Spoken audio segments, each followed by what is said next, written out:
السلام عليكم ورحمة الله وبركاته. الحمد لله المتوحد بالجلال والجمال المتعالي عن الأضداد والأمثال، وأشهد أن لا إله إلا الله وحده لا شريك له ذو الفضل والنوال، وأشهد أن سيدنا ونبينا محمدًا عبد الله ورسوله من اتبعه فاز في الحال والمآل، صلى الله تعالى عليه وعلى آله وصحبه خير صحب وآل. أما بعد، فأعوذ بالله من الشيطان الرجيم. بسم الله الرحمن الرحيم. الذين إن مكناهم في الأرض أقاموا الصلاة وآتوا الزكاة وأمروا بالمعروف ونهوا عن المنكر ওয়ালিল্লাহি আকিবাতুল উমুর। আল্লাহ তাআলা ইরশাদ করেন, তারা যখন জমিনে প্রতিষ্ঠিত হয় তখন সালাত কায়েম করে, যাকাত প্রদান করে, সৎ কাজের আদেশ করে ও অসৎ কাজ থেকে নিষেধ করে, আর সব বিষয়ের শেষ পরিণতি আল্লাহর দিকে।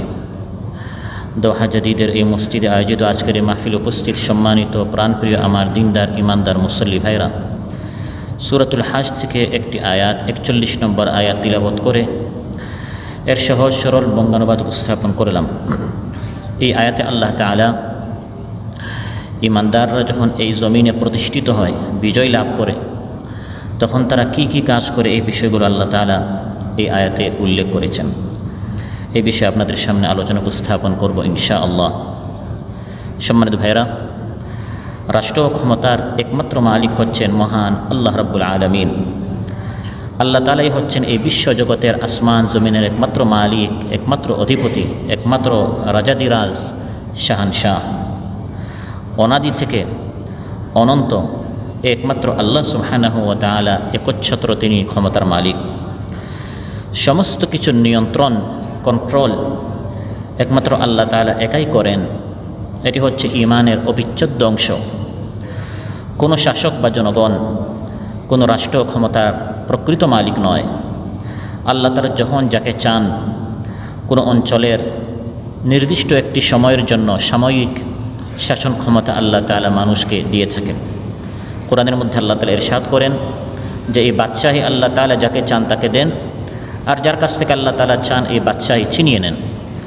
قل اللهم مالك الملك تؤتي الملك من تشاء وتنزع الملك ممن تشاء وتعز من تشاء وتذل من تشاء بيدك الخير إنك على كل شيء قدير। আল্লাহ তাআলা বলুন আল্লাহুম্মা মালিকাল মুলক, সকল মুলকের রাজত্বের মালিক হচ্ছেন একমাত্র আল্লাহ তাআলা। আল্লাহ তাআলা যাকে চান তাকে আল্লাহ তাআলা ক্ষমতা দেন। তুতিল মুলকা মান তাশা ওয়া তানজিউল মুলকা মিম্মান তাশা, যার কাছ থেকে আল্লাহ তাআলা চান এই রাজত্ব কেড়ে নেন, ছিনিয়ে নেন। যাকে আল্লাহ তাআলা চান তাকে সম্মানিত করেন, যাকে আল্লাহ তাআলা চান তাকে লাঞ্ছিত করেন। অতএব এই রাজত্বের ক্ষমতার প্রকৃত মালিক হচ্ছেন আল্লাহ সুবহানাহু ওয়া তাআলা। আল্লাহ তাআলা কোরআনে কারিমে শাসন ব্যবস্থা, শাসক, শাসিত সম্পর্কে বহু দিক নির্দেশনা আমাদেরকে দিয়েছেন। সেই সকল দিক নির্দেশনার আলোকে তৈরি হয় ইসলামী রাজ্য, ইসলামী শাসন নীতিমালা। কিভাবে দেশ, রাষ্ট্র, সমাজ, পৃথিবী পরিচালনা করতে হয়, এগুলো আল্লাহ তাআলা কোরআনে কারিমের মধ্যে বলে দিয়েছেন। আল্লাহ তাআলা যখন যাকে শাসন ক্ষমতা দেন, আল্লাহ তাআলা চান তার বান্দারা যেন, তার প্রিয় বান্দারা যেন আল্লাহ তাআলার এই হুকুমের আলোকে, আল্লাহর এই বিধানের আলোকে তারা যেন দেশ, রাষ্ট্র পরিচালনা করে, আল্লাহর এই হুকুমগুলো যেন তারা কার্যকর করে, বাস্তবায়ন করে, চালু করে। এবং এটাকেই বলা হয় দিন প্রতিষ্ঠা করা, আল্লাহর কালিমাকে বুলন্দ করা। যেমন দাউদ আলাইহিস সালামকে যখন আল্লাহ তাআলা রাজত্ব দিলেন, আল্লাহ তাআলা বলেন, হে দাউদ, আমি তোমাকে এই পৃথিবীর রাজত্ব দিয়েছি, এখন আমি তোমাকে যে কিতাব দিয়েছি এই কিতাবের আলোকে তুমি শাসন করো। يا داود إنا جعلناك خليفة في الأرض فاحكم بين الناس بالحق ولا تتبع الهوى ওয়ালা তাত্তাবি'ল হাওয়া ফায়ুদিল্লাকা আন সাবিলিল্লাহ। যদি কোনো শাসক আল্লাহর বিধান প্রতিষ্ঠা না করে বরং সে অবাধ্যতা করে, নাফরমানি করে, নিজের প্রতিপত্তি দেখিয়ে মানুষের উপর যদি সে অন্যায়, অবিচার, পাপাচার এবং অনাচার সীমালঙ্ঘন করে, তাহলে আল্লাহ তাআলা এক সময় এই শাসককে সরিয়ে দেন। তানজিউল মুলকা মিম্মান তাশা, যেন পরবর্তীরা তার থেকে শিক্ষা নেয় এবং পরবর্তীতে আরেক দল এসে তারা যেন আল্লাহর দ্বীন প্রতিষ্ঠা করে, আল্লাহর কালিমাকে বুলন্দ করে। এটি হচ্ছে আল্লাহর সুন্নত। অতএব আল্লাহর নীতি হলো, আল্লাহর সুন্নত হলো আল্লাহর নেক বান্দাগণই এই জমিনের শাসন ক্ষমতা লাভ করে।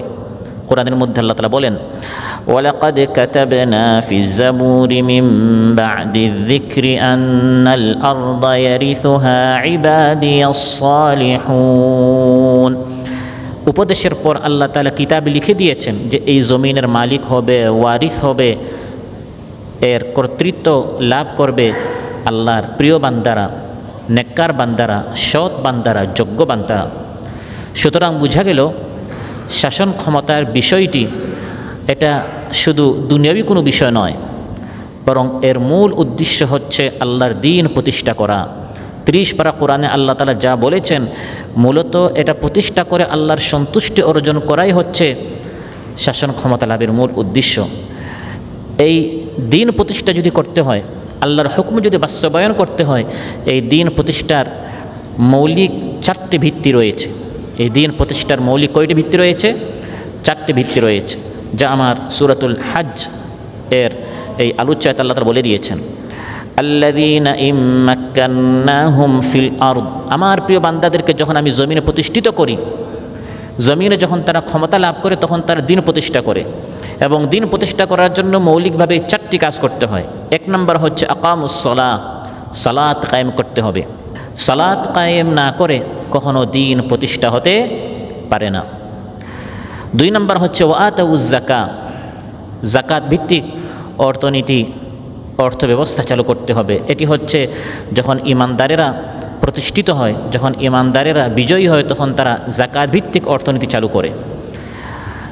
3 ও 4 হচ্ছে তারা সৎ কাজের আদেশ করে, অসৎ কাজ থেকে তারা বারণ করে, নিষেধ করে। নিজেরাও ফিতনা ফাসাদ সৃষ্টি করে না, অন্যদেরকেও ফিতনা সৃষ্টি করতে, বিশৃঙ্খলা সৃষ্টি করতে, ফাসাদ সৃষ্টি করতে তারা বারণ করে, নিষেধ করে। এভাবে মুসলিম রাষ্ট্র, মুসলিম দেশ, মুসলিম সমাজ, সেখানে শান্তি প্রতিষ্ঠা হয়, গড়ে উঠে একটি মহব্বত, ভ্রাতৃত্ব এবং সৌহার্দ্যপূর্ণ একটি সুন্দর চমৎকার পরিবেশ। 1 নম্বর হচ্ছে আকামুস সালাহ, সালাত কায়েম করতে হবে। নামাজ সম্পর্কে, সালাত সম্পর্কে আল্লাহ তাআলা কোরআনে কারীমের অনেক জায়গায় আমাদেরকে হুকুম করেছেন। শুধু নামাজ পড়তে বলা হয়নি, বরং নামাজ, সালাত কায়েম করতে, প্রতিষ্ঠা করতে আমাদেরকে বলা হয়েছে। সহিহ বুখারীতে এসেছে, ক্বালা রাসূলুল্লাহ সাল্লাল্লাহু আলাইহি ওয়াসাল্লাম, ইন্নাল মুমিনা ইযা কানা ফিস সালাতি ফাইন্নামা ইউনাজি রাব্বাহ। নিশ্চয় ইমানদার ব্যক্তি যখন সালাতে থাকে, নামাজে থাকে, তখন সে তার রবের সাথে মুনাজাত করে, তখন সে তার রবের সাথে কথা বলে। নামাজ হচ্ছে এমন একটি সুবর্ণ সুযোগ আল্লাহর সাথে সরাসরি কথা বলার। এই নামাজ শুধু আমাদের উপর ফরজ করা হয়েছে তা নয়, বরং প্রত্যেক উম্মত, প্রত্যেক নবীর উপর আল্লাহ তাআলা এই নামাজ ফরজ করেছেন।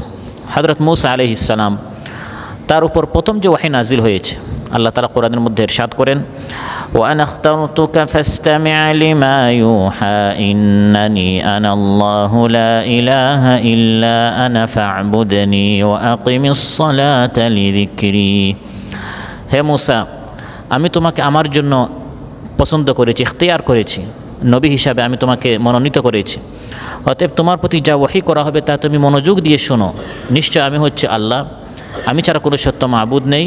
অতএব হে মূসা, তুমি আমার ইবাদত করো আর আমার শরণার্থে তুমি সালাত কায়েম করো, নামাজ কায়েম করো। মূসা আলাইহিস সালামের প্রতি প্রথম যে ওহী, আল্লাহ তাআলা তার পরিচয় তুলে ধরলেন যে আমি হচ্ছে সত্য মাবুদ, আমার ইবাদত করো। তাওহীদের, শাহাদাতের কালিমার দাওয়াত দেওয়ার সঙ্গে সঙ্গে আল্লাহ তাআলা দ্বিতীয় যে কথা বললেন সেটা হচ্ছে নামাজের। তারা বোঝা গেল একজন ইমানদার ব্যক্তির উপর সবচেয়ে গুরুত্বপূর্ণ আল্লাহর ফরজ হচ্ছে নামাজ, সালাত। ওয়া আওহাইনা ইলা মূসা ওয়া আখিহি আন তাবাওয়া লিকাওমিকুমা বিমিসর বুয়ুতা وَاجْعَلُوا بُيُوتَكُمْ قِبْلَةً وَأَقِيمُوا الصَّلَاةَ وَبَشِّرِ الْمُؤْمِنِينَ। আল্লাহ তাআলা ইরশাদ করেন, আমি মূসা আলাইহিস সালামের প্রতি ওহী করলাম, হে মূসা, এবং তার ভাই হারুন আলাইহিস সালামের প্রতি আল্লাহ ওহী করলেন, ফিরআউনের জ্বালায়, ফিরআউনের নির্যাতনের কারণে যদি আপনারা মসজিদ নির্মাণ করতে না পারেন, মসজিদে যদি প্রকাশ্যে নামাজ পড়তে না পারেন, তাই বলে নামাজ ছাড়া যাবে না। বিমিসরা বুয়ুতান, ঘরে ঘরে নামাজ শুরু করতে হবে। যেরকম রাসূল সাল্লাল্লাহু আলাইহি ওয়াসাল্লাম মক্কাতুল মুকাররমায় 13 বছর মসজিদে নামাজ পড়তে পারেন নাই, মসজিদ নির্মাণ করতে পারেন নাই। মক্কি জিন্দেগিতে তারা পাহাড়ের কোনো একটি গুহায় বা গোপনে কোনো একটি ঘরে তারা নামাজ পড়তেন। মূসা এবং হারুন আলাইহিস সালামের প্রতি আল্লাহ তাআলা ওহী করলেন, যত কষ্ট হোক, যত প্রতিকূল পরিস্থিতি হোক, নামাজ ছাড়া যাবে না। প্রয়োজনে ঘরে ঘরে মসজিদ, মুসল্লা, নামাজের স্থান তৈরি করতে হবে, তারপরেও নামাজ থেকে অব্যাহতি কাউকে দেয়া হবে না। এভাবে হযরত মূসা আলাইহিস সালামকে, হারুন আলাইহিস সালামকে আল্লাহ তাআলা নামাজের হুকুম করেছেন। জাকারিয়া আলাইহিস সালামের কথা কোরআনের মধ্যে আল্লাহ বলেছেন যে তাদেরকেও আমি নামাজের কথা বলেছিলাম। কোরআনের মধ্যে আল্লাহ তাআলা ইরশাদ করেন যে জাকারিয়া আলাইহিস সালাম যখন দেখলেন যে মারিয়ামের নিকট আল্লাহ তাআলা রিজিক পৌঁছাচ্ছেন, অথচ মারিয়ামের নিকট এই খাবার পৌঁছানোর, রিজিক পৌঁছানোর মতো কোনো মাধ্যম নেই, তখন তিনি জিজ্ঞাসা করলেন, হে মারিয়াম, তুমি মসজিদের একটি কর্নারে ইবাদত করছো, এই সকল ফল, এই সকল খাবার তোমার নিকট কে পৌঁছান? তখন মারিয়াম বললেন, আমার আল্লাহ আমার নিকট এই রিজিকের ব্যবস্থা করেন। তখন জাকারিয়া আলাইহিস সালাম, তিনি নিঃসন্তান ছিলেন, তিনি নামাজে দাঁড়িয়ে গেলেন এবং আল্লাহর নিকট দোয়া করা শুরু করলেন, হে আল্লাহ, ফরিয়াদ করা শুরু করলেন, হে আল্লাহ, যেরকম মারিয়ামকে তুমি কোনো মাধ্যম ছাড়া সন্তান দিচ্ছ, তুমি সব কিছু করতে পারো, আমি জাকারিয়া তোমার নিকট চাচ্ছি তুমিও এভাবে আমাকে সন্তান দাও নামাজের মধ্যে। তাহলে বোঝা গেল তার শরীয়তে নামাজ ছিল। হুনালিকা দাআ জাকারিয়া রাব্বাহু ক্বালা রাব্বি হাব লি মিন লাদুনকা যুররিয়াতান তাইয়্যিবাহ ইন্নাকা সামিউদ দুআ। জাকারিয়া আলাইহিস সালাম আল্লাহর নিকট ফরিয়াদ করলেন, হে আল্লাহ, আপনার পক্ষ থেকে আমাকে পবিত্র সন্তান দেন, নেক সন্তান দেন, নিশ্চয় আপনি দোয়া শ্রবণকারী। নামাজের মধ্যে জাকারিয়া আলাইহিস সালাম আল্লাহর নিকট চাচ্ছেন, নামাজের মধ্যেই দোয়া কবুল হয়ে গেল। ফানাদাতহুল মালাইকাতু ওয়া হুয়া কাইমুন ইউসাল্লি ফিল মিহরাব। আল্লাহ তাআলা বলেন, জাকারিয়া আলাইহিস সালাম নামাজের মধ্যে আল্লাহর নিকট চাচ্ছিলেন, হে আল্লাহ, আমাকে নেক সন্তান দেন। ওয়া হুয়া ইউসাল্লি ফিল মিহরাব, তিনি এখনও মেহরাবে নামাজরত অবস্থায়। ফেরেশতারা ডাকা শুরু করলেন, হে জাকারিয়া, আপনার দোয়া কবুল হয়ে গেছে। তাহলে নামাজ মূসা আলাইহিস সালামের শরীয়তেও ছিল, জাকারিয়া আলাইহিস সালামের শরীয়তে নামাজ ছিল।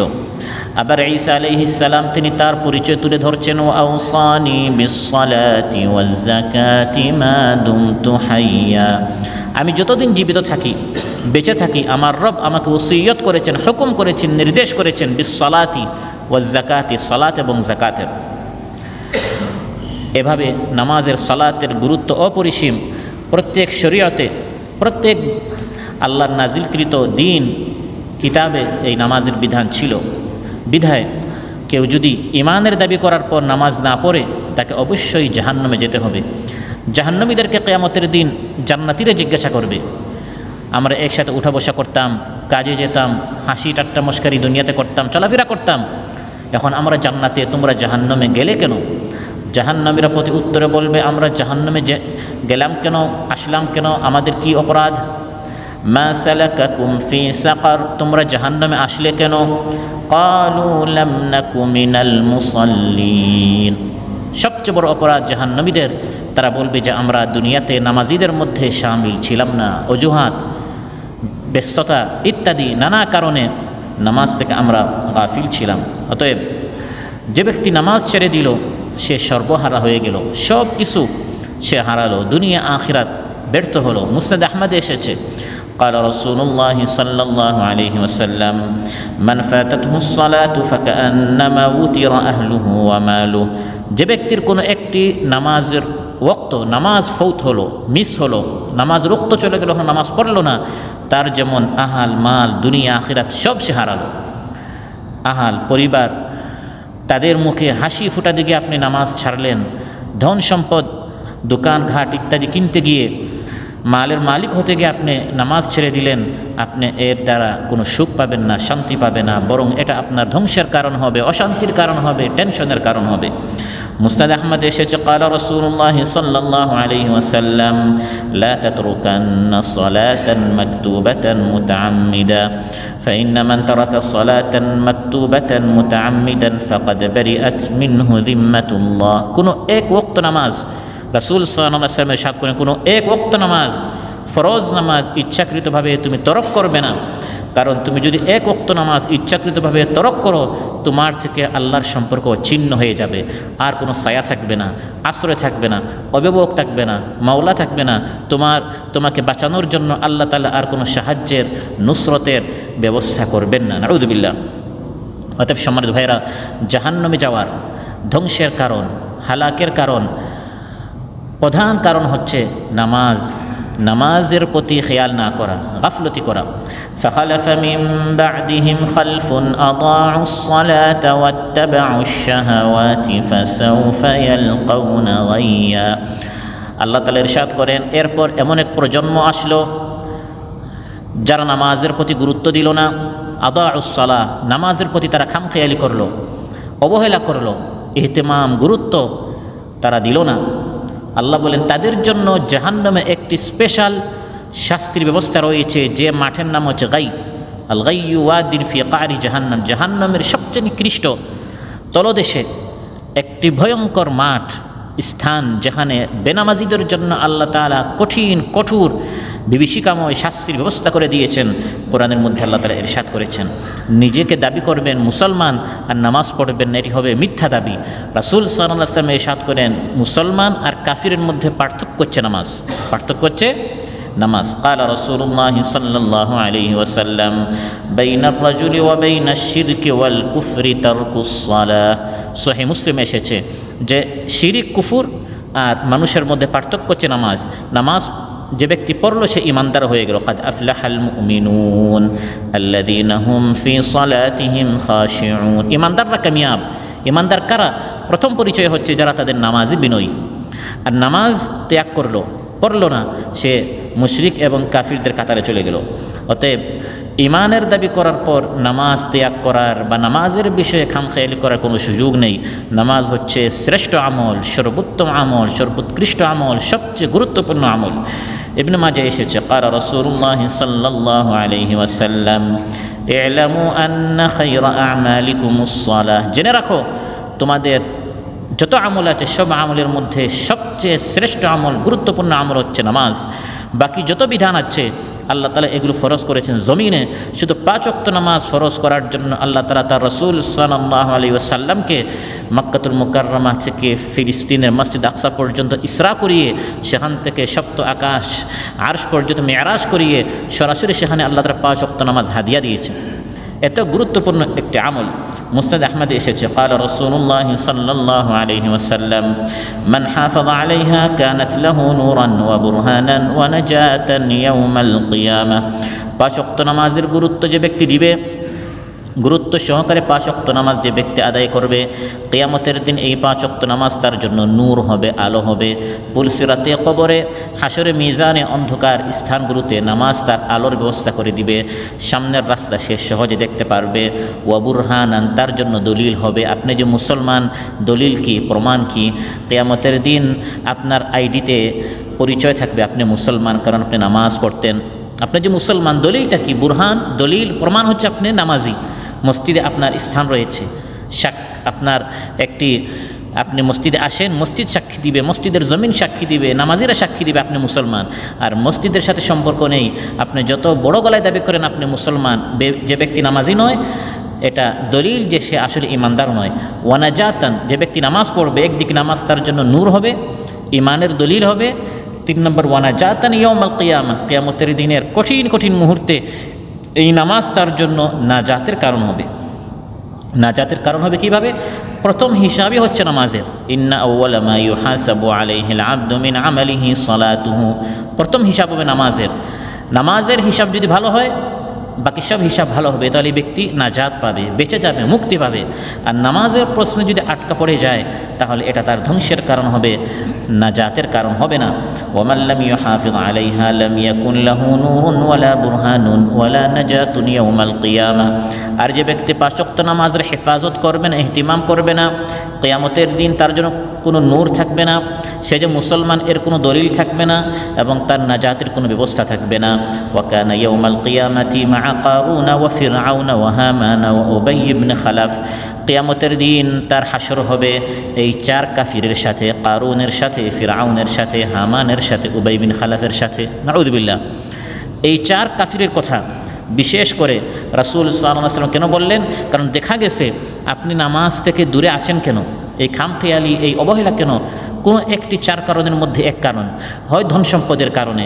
যদি ধন সম্পদের কারণে নামাজে আসতে আপনি দেরি করেন, যে ব্যক্তি দেরি করবে তার হাসর হবে কিয়ামতের দিন কারুনের সাথে, কারণ কারুন আল্লাহর বিধান মানে নাই মালের কারণে, ধন সম্পদের কারণে। ওয়া ফিরআউন, আর যদি নামাজে আসতে বান্দা দেরি করে, অবহেলা করে তার রাজত্বের কারণে, বাদশাহ, রাজা, সরকার প্রধান, রাষ্ট্রপ্রধান এত ব্যস্ত হয়ে গেল এই সরকারি কাজে, তার হাসর হবে কিয়ামতের দিন ফিরআউনের সাথে।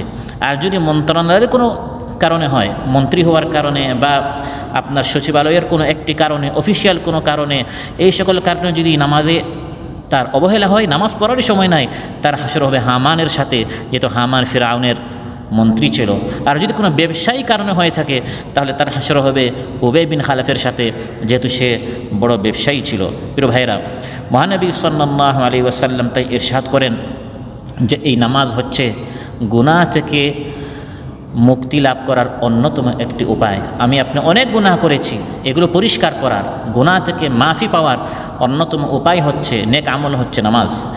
ক্বালা রাসূলুল্লাহ সাল্লাল্লাহু আলাইহি ওয়াসাল্লাম, আল মু'জাবুল কবির নামক হাদিস গ্রন্থে এসেছে, ইউবাসু মুনাদিন ইনদা হাদরাতি কুল্লি সালাহ। প্রত্যেক নামাজের সময় আল্লাহ তাআলা একজন আহ্বানকারীকে পাঠান, তিনি ঘোষণা করেন, এলান করেন, তিনি চিৎকার করে সবাইকে জানান, ফায়াকুলু ইয়া বানি আদম, তিনি বলেন, হে বনি আদম, কুমু ফাআতফিউ আনকুম মা আওকাতুম আলা আনফুসিকুম, উঠো উঠো, নামাজের আযান হয়ে গেছে। নিজে গুনাহ করতে করতে তোমার উপর যে জাহান্নামের আগুন জ্বলছে, উত্তপ্ত জ্বলন্ত আগুন, এটাকে নিভাবার ব্যবস্থা হয়েছে। তুমি দেখতে গুনাহ করছো, শুনতে গুনাহ করছো, ভাবতে গুনাহ করছো, চলতে ফিরতে তোমার এত গুনাহ, তোমার জন্য জাহান্নামের আগুন, দাউ দাউ করে প্রজ্বলিত আগুন, ওই আগুনকে নিভাবার জন্য এখন নামাজ ডাকছে। নামাজে আসো। যদি নামাজে এসে তুমি হাজির হয়ে যাও এবং গুরুত্ব সহকারে নামাজটা পড়ে ফেলো, তাহলে ওই তোমার জন্য যে আগুন জ্বলছিল সেটা নিভে যাবে। ফায়াকুমুন, তখন ইমানদাররা দাঁড়ায়, ফায়াতাতাহহারুন, সুন্দর করে তাহারাত ওযু তারা করে, ওয়াতাসকুতু খাতায়াহুম মিন আয়ুনিহিম ওয়া ইউসাল্লুনা ফায়াগফিরু লাহুম মা বাইনাহুমা, তারা এসে যখন নামাজ পড়ে 2 ওয়াক্ত নামাজের মাঝখানে যত গুনাহ করেছেন আল্লাহ মাফ করে দেন। আবার আসর পড়লেন, আসর দুহরের মাঝখানের গুনাহ মাফ হয়ে গেল। আবার মাগরিব পড়লেন, আসর মাগরিবের মাঝখানের গুনাহ মাফ হয়ে গেল। আবার এশা পড়লেন, মাগরিব এশার মাঝখানের গুনাহ মাফ হয়ে গেল। এভাবে যেহেতু আমরা নিষ্পাপ নই, মাসুম নই, নবী নই, আমাদের গুনাহ হয়, চলতে ফিরতে দেখতে শুনতে যে সকল গুনাহ হয়, ওই গুনাহগুলো মাফ করাবার জন্য, এই গুনাহগুলোর কারণে জাহান্নামের আগুন জ্বলছে, বান্দা যখন 5 ওয়াক্ত নামাজ পড়ে ফেলে তখন আল্লাহ তাআলা এই ছোটো ছোটো গুনাহগুলো মাফ করে দেন।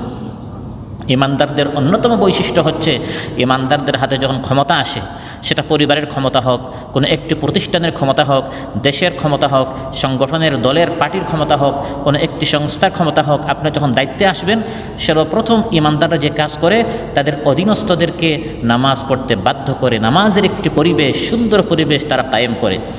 আল্লাযীনা ইম্মাক্কান্নাহুম ফিল আরদি আকামুস সালাহ, ইমানদারদের গুণ হচ্ছে যখন তারা জমিনে ক্ষমতা পায়, যখন তারা জমিনে প্রতিষ্ঠিত হয়, তখন তারা প্রথম কাজ করে আকামুস সালাহ, নামাজ কায়েম করে। কি কায়েম করে?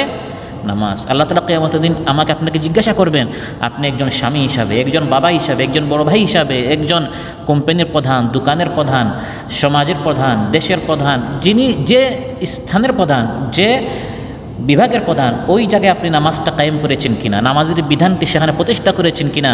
কুল্লুকুম রাইন ওয়া কুল্লুকুম মাসউলুন আন রাইয়াতি, আপনি যেখানের দায়িত্বে ছিলেন ওই দায়িত্ব সম্পর্কে আপনি কিয়ামতের জিজ্ঞাসিত হবেন।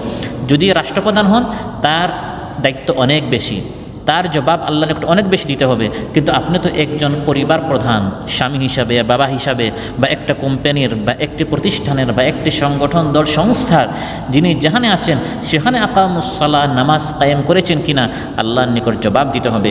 পরিবার সম্পর্কে কোরআনের মধ্যে আল্লাহ ইরশাদ করেন, নবীরা যখন একটি পরিবারের প্রধান হয়েছেন, স্বামী হিসাবে, বাবা হিসাবে, তারা তাদের পরিবারে যত নিয়ম নীতি ছিল, আমাদের ঘরে আমরা অনেক নিয়ম করি, এত টাকা এক মাসে খরচ করতে হবে, এর বেশি খরচ করা যাবে না, বাচ্চাদেরকে আমরা বলি লেখাপড়া ঠিকমতো করতে হবে, মাদ্রাসায় স্কুলে ঠিকমতো যেতে হবে, এগুলো অনেক আইন আমরা আমাদের পরিবারে জারি করি। এই আইনগুলোর মধ্যে প্রধান আইন হতে হবে স্ত্রীকে, সন্তানকে, ভাই বোনকে নামাজ পড়তে হবে।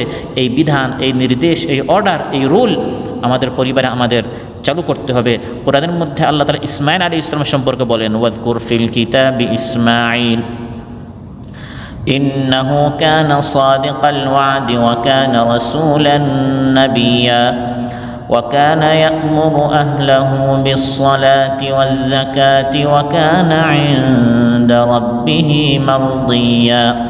ইসমাঈল আলাইহিস সালামের কথা আলোচনা করো। আল্লাহ বলছেন ওয়াযকুর ফিল কিতাব ইসমাঈল, ইসমাঈলের কথা আলোচনা করো, জিকির করো, মানুষকে শোনাও। ইসমাঈল আলাইহিস সালামের মতো জীবন গড়ো। তিনি কি করতেন? ওয়া কানা ইয়া'মুরু আহলাহু বিস-সালাত, তিনি তার আহালকে আমর করতেন, হুকুম করতেন, বিস-সালাতি, নামাজের। পরিবারের প্রধান হিসাবে আমার আপনার দায়িত্ব হচ্ছে আহাল পরিবারকে নামাজের হুকুম করতে হবে।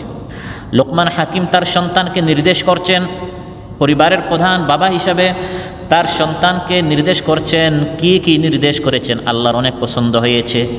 আদর্শ বাবা হিসাবে তাকে আমাদের ফলো করতে হবে। কোরআনের মধ্যে আল্লাহ বলছেন, লোকমান হাকিম তার সন্তানকে বলেছেন, ইয়া বুনাইয়া আকিমিস সালাহ, হে আমার প্রিয় সন্তান, আকিমিস সালাহ, সালাত কায়েম করো। ফোন করে সন্তানের সব খোঁজ খবর নেই, কিন্তু এই খবরটা নেই না, বাবা ফজর পড়েছ কিনা, নামাজ পড়েছো, মসজিদে গিয়েছো কিনা, জামাতে পড়েছো কিনা, এই খবর নিতে আমরা ভুলে যাই। বাকি সব খবর ঠিকমতো নেই। সকালের নাস্তা হয়েছে কিনা, দুপুরের খাবার হয়েছে কিনা, ঠিকমতো ঘুম হয়েছে কিনা, লেখাপড়া হয়েছে কিনা, সব খবর নিলাম। আল্লাহ প্রশ্ন করবেন আপনাকে কিয়ামতের দিন, সন্তান নামাজ পড়েছে কিনা। বাবা হিসাবে, ঘরের কর্ণধার হিসাবে, প্রধান হিসাবে সন্তানকে নামাজের হুকুম করেছেন কিনা। রাসূল সাল্লাল্লাহু আলাইহি সাল্লামকে আল্লাহ নির্দেশ করছেন, ওয়া'মুর আহলাকা বিস-সালাতি ওয়াসতাবির আলাইহা লা নাসআলুকা রিজকা নাহনু নারযুকুকা ওয়াল আকিবাতু লিত-তাকওয়া ওয়া'মুর আহলাকা বিস-সালাহ। হে নবী, আপনার আহলকে নামাজের হুকুম করেন, আপনার পরিবারকে, স্ত্রী সন্তানকে নামাজের হুকুম করেন। শুধু আপনার অধীনস্থ যারা আছে, পরিবারের যারা আছে, তাদেরকে নামাজের হুকুম করলে শুধু হবে না, বরং কোরআনের মধ্যে আল্লাহ এটাও বলে দিয়েছেন তাদের জন্য দোয়া করতে হবে, হে আল্লাহ আমার স্ত্রী সন্তানদেরকে নামাজি বানাও। আপনি স্ত্রীকে, সন্তানকে ফজরের সময় উঠাতে উঠাতে ক্লান্ত হয়ে যাবেন, তারা উঠবে না যদি আল্লাহ সাহায্য না করেন, যদি আল্লাহ তাদের দিলটা নামাজের দিকে, ইসলামের দিকে ঝুঁকিয়ে না দেন। আপনি এখান থেকে ফোন করলেন, উঠেছো, সে বলল উঠেছি, পড়েছি নামাজ, আসলে সে পড়ে নাই। তো আল্লাহর নিকট দোয়া করতে হবে, রব্বি জাআলনি মুকিমাস সালাতি ওয়া মিন যুররিয়াতি রব্বানা ওয়া তাকাব্বাল দুআ। আল্লাহ তাআলা বলেন যে ইব্রাহিম আলাইহিস সালাম আল্লাহর নিকট দোয়া করেছেন, এটা দোয়া করার জিনিস। হে আল্লাহ রিজিক প্রশস্ত করো, হে আল্লাহ চাকরির ব্যবস্থা করো, হে আল্লাহ ব্যবসা বাণিজ্যে উন্নতি দান করো, হে আল্লাহ আমাকে সন্তানদেরকে সুস্থ রাখো। এইসব দোয়ার পাশাপাশি এটাও দোয়া করতে হবে, আল্লাহ আমাকে এবং সন্তানদেরকে নামাজি বানাও। এটাও দোয়া, শুধু টাকা পয়সার দোয়া, শুধু চাকরি এবং লেখাপড়া এবং সুস্বাস্থ্যের দোয়া নয়, এগুলোর পাশাপাশি নামাজের দোয়া করতে হবে। নামাজি যদি আপনি হন, আপনার স্ত্রী সন্তান হয়, তখন রহমত আসবে, বরকত আসবে, শান্তি আসবে, অশান্তি দূর হবে। রব্বি জাআলনি মুকিমাস সালাহ, হে আল্লাহ আমাকে নামাজ কায়েমকারী বানাও, ওয়া মিন যুররিয়াতি, আমার সন্তানদেরকে। অতএব আল্লাযীনা ইম্মাক্কান্নাহুম ফিল আরদ, ঈমানদাররা যখন জমিনে প্রতিষ্ঠিত হয়, জমিনে যখন তারা কর্ণধার হয়, দায়িত্ব পায়, সেটা এক পরিবারের দায়িত্ব পেলেন আপনি বাবা হিসাবে, স্বামী হিসাবে, তখন সেখানে নামাজের আইন চালু করতে হবে।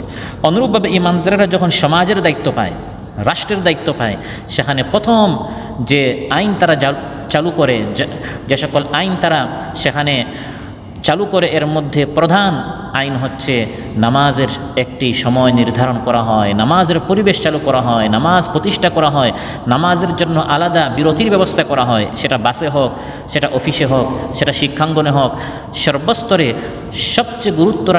সবচেয়ে গুরুত্বে যে জিনিস রাখা সেটা হচ্ছে নামাজ। নামাজ সব কিছুর পরে নয়, একটা অপশনাল সাবজেক্ট নয়, এটা হচ্ছে বাধ্যতামূলক, এটা হচ্ছে সবচেয়ে গুরুত্বপূর্ণ। যখন ইমানদারেরা ইমাম হয়, ইমানদারেরা যখন নেতা হয়, ইমানদারেরা যখন কোনো একটি সমাজ বা রাষ্ট্রের প্রধান হয়, তখন তারা নামাজ কায়েম করে। কোরআনের মধ্যে আল্লাহ তাআলা নবীদের সম্পর্কে বলছেন, আমি নবীদেরকে ইমাম বানিয়েছি, নবীদেরকে নেতা বানিয়েছি, নবীদেরকে সর্দার বানিয়েছি। তখন তারা কি করেছে? তারা নামাজ কায়েম করেছে। ওয়াজআলনাহুম আইম্মাতান ইয়াহদুনা বিআমরিনা ওয়া আওহাইনা ইলাইহিম ফি'লাল খায়রাত وأوحينا إليهم فعل الخيرات وإقام الصلاة وإيتاء الزكاة وكانوا لنا عابدين। ইব্রাহিম আলাইহিস সালাম একটি এলাকার, একটি রাষ্ট্রের ভিত্তি স্থাপন করলেন। সেই নগরীর, সেই দেশের নাম হচ্ছে মক্কাতুল মুকাররমা। এর প্রথম ভিত্তি স্থাপন করেছেন ইব্রাহিম আলাইহিস সালাম। স্ত্রী এবং সন্তানকে সেখানে রেখে তিনি চলে গেলেন। পরবর্তীতে কাবাঘর নির্মাণ করলেন। অনুর্বর একটি জমিন থেকে গোটা বিশ্বের সবচেয়ে উর্বর ময়দান হয়ে গেল, এলাকা হয়ে গেল মক্কাতুল মুকাররমা। প্রথম যখন তিনি তার সন্তান স্ত্রীকে সেখানে রেখে আসেন, আল্লাহ নবীর দোয়া করেছেন, হে আল্লাহ, এই এলাকা ভবিষ্যতে উর্বর হবে, সুন্দর হবে, মানুষের আকর্ষণের স্থান হবে। আমি তোমার নিকট দোয়া করেছি, হে আল্লাহ, এখানে যারাই আসবে পরবর্তী সবাই যেন নামাজি হয়, এই এলাকায় যেন নামাজের কেন্দ্র হয়। আল্লাহ দোয়া কবুল করেছেন। এটি মুসলমানদের কিবলা হয়ে গেল, সেন্টার হয়ে গেল, কেন্দ্র হয়ে গেল। সুবহানাল্লাহ। ربنا إني أسكنت من ذريتي بواد غير ذي زرع عند بيتك المحرم ربنا ليقيموا الصلاة فاجعل أفئدة من الناس تهوي إليهم وارزقهم من الثمرات لعلهم يشكرون। অতএব ইমানদারেরা যখন দায়িত্ব পায়, সেটা পরিবারের হোক, সেটা দেশ ও সমাজের, রাষ্ট্রের হোক, তখন তাদের প্রধান দায়িত্ব হয় সেখানে নামাজ প্রতিষ্ঠা করতে হয়। নামাজের পরিবেশ তারা সেখানে চালু করে, নামাজ কায়েম করে। শুধু নামাজ পড়তে বলা হয় নাই, আদ্দুস সালাহ, নামাজ আদায় করে এটা বলা হয় নাই, নামাজ কায়েম করো, আকিমুস সালাহ। নামাজ কায়েম হয়েছে তখন বলা হবে যখন এই নামাজের মাধ্যমে পরিবার থেকে, ব্যক্তি থেকে, সমাজ থেকে, রাষ্ট্র থেকে নামাজের ভিতরের জিন্দগির মতো নামাজের বাহিরের জিন্দগি থেকে আল্লাহ বিরোধী সব কাজ আপনি বর্জন করবেন। নামাজের মধ্যে আমরা মিথ্যা কথা বলি না, আমরা অবৈধ জিনিস দেখি না, শুনি না, কল্পনা করি না। নামাজের ভিতরের আপনার জিন্দগির মতো নামাজের বাহিরের জিন্দগি যদি আপনার হয়, তাহলে আপনি নামাজ কায়েম করেছেন। আপনার জিন্দগি থেকে ফাহশা, মুনকারাত, অশ্লীলতা, বেহায়াপনা, বেলাল্লাপনা, শিরিক, বেদাত, কবিরা, সগীরা যত গুনাহ আছে, নামাজের ভিতরে যেরকম আপনি করেন না, নামাজের বাহিরের জিন্দগিটা যখন সেরকম হবে, তখন আপনি নামাজটা কায়েম করেছেন। উতলু মা উহিয়া ইলাইকা মিনাল কিতাবি ওয়া আকিমিস সালাহ, কিতাব তিলাওয়াত করুন আর নামাজ কায়েম করুন। নামাজ কায়েম করার অর্থ কি? আল্লাহ নিজে বলছেন, ওয়া আকিমিস সালাতা ইন্নাস সালাতা তানহা আনিল ফাহশাই ওয়াল মুনকার। নামাজ কায়েম তখন হবে যখন এই নামাজ আপনাকে ফাহশা থেকে, মুনকার থেকে বিরত রাখবে। নামাজের ভিতরে যেরকম আপনি অবৈধ কাজ করেন নাই, বাহিরে গিয়ে আপনি সুদ নেবেন না, ঘুষ নেবেন না, অবৈধ জিনিস দেখবেন না, ফেসবুকে, সোশ্যাল মিডিয়াতে নিষিদ্ধ জিনিস আপনি ফলো করবেন না, শেয়ার করবেন না, দেখবেন না, শুনবেন না, যেরকম নামাজের ভিতরে করেন না, তখন আপনি নামাজটা প্রতিষ্ঠা করেছেন, নামাজটা আপনি কায়েম করেছেন। শুআইব আলাইহিস সালাম তিনি এই ধরনের যখন নামাজের দাওয়াত দিলেন, যে আল্লাহর জন্য আমরা নামাজ পড়ি, সে আল্লাহর বিধান অনুযায়ী আমরা শিরিক করব না, বেদাত করব না, সুদ নিব না, ঘুষ নিব না, যৌতুক নিব না, মাদকের ব্যবসা করব না, চাঁদাবাজি করব না, টেন্ডারবাজি করব না, জুলুম অত্যাচার করব না, এরকম যখন ব্যাপক তিনি দাওয়াত দিলেন, তারা জাতি বলল, হে শুআইব, আমরা তো ভেবেছিলাম মসজিদে গিয়ে 2 রাকাত সাজদা দিলে হয়ে যায়, এখন আমরা দেখছি তোমার নামাজ তো অনেক ব্যাপক। তুমি চাচ্ছ এই নামাজ দ্বারা আমাদের পুরা জিন্দগিতে নিয়ন্ত্রণ করতে, এই নামাজ দ্বারা পুরা জিন্দগি নিয়ন্ত্রণ হোক, এরকম নামাজ কি হে শুআইব তুমি চাচ্ছ?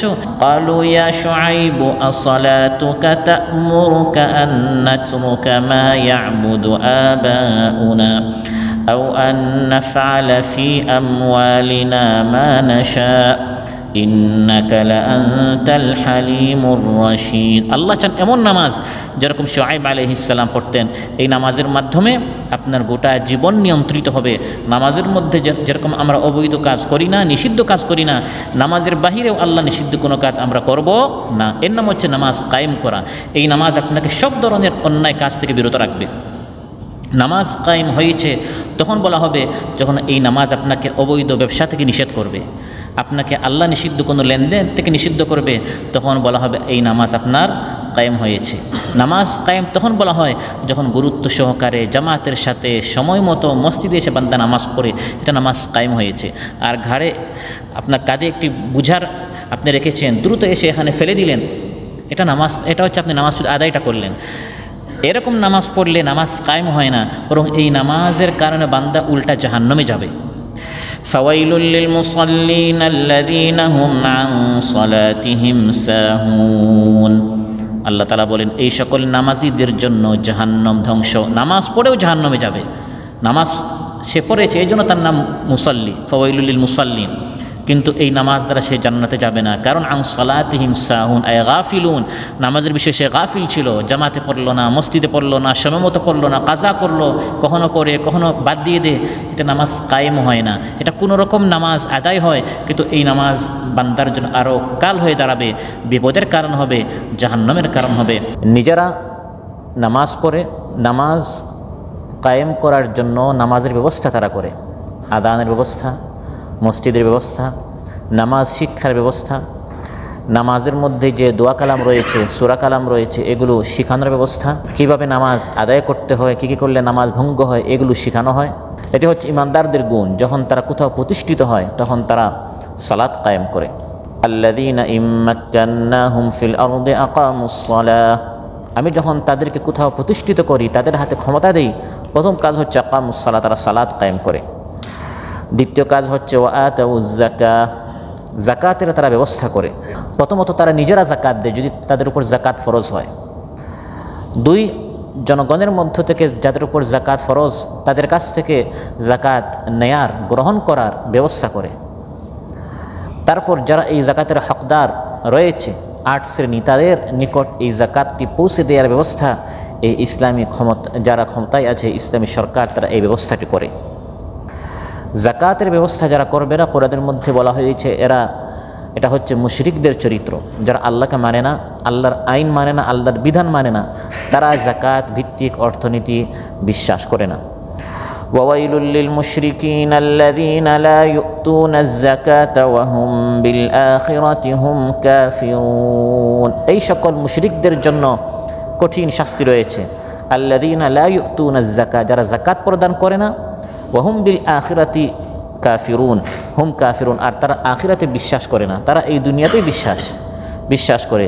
দুনিয়াতেই আমরা অর্থ সম্পদ জমা করব, এই দুনিয়াতেই আমার সুখ শান্তি, এই টাকা পয়সা যতদিন আছে আমি শান্তি পাবো, টাকা পয়সা নেই তো আমি পেরেশান হব, শূন্য হয়ে যাব, এই জন্য জাকাত দিতে নাই। সে দুনিয়াতে বিশ্বাসী, আখিরাতে বিশ্বাসী নয়।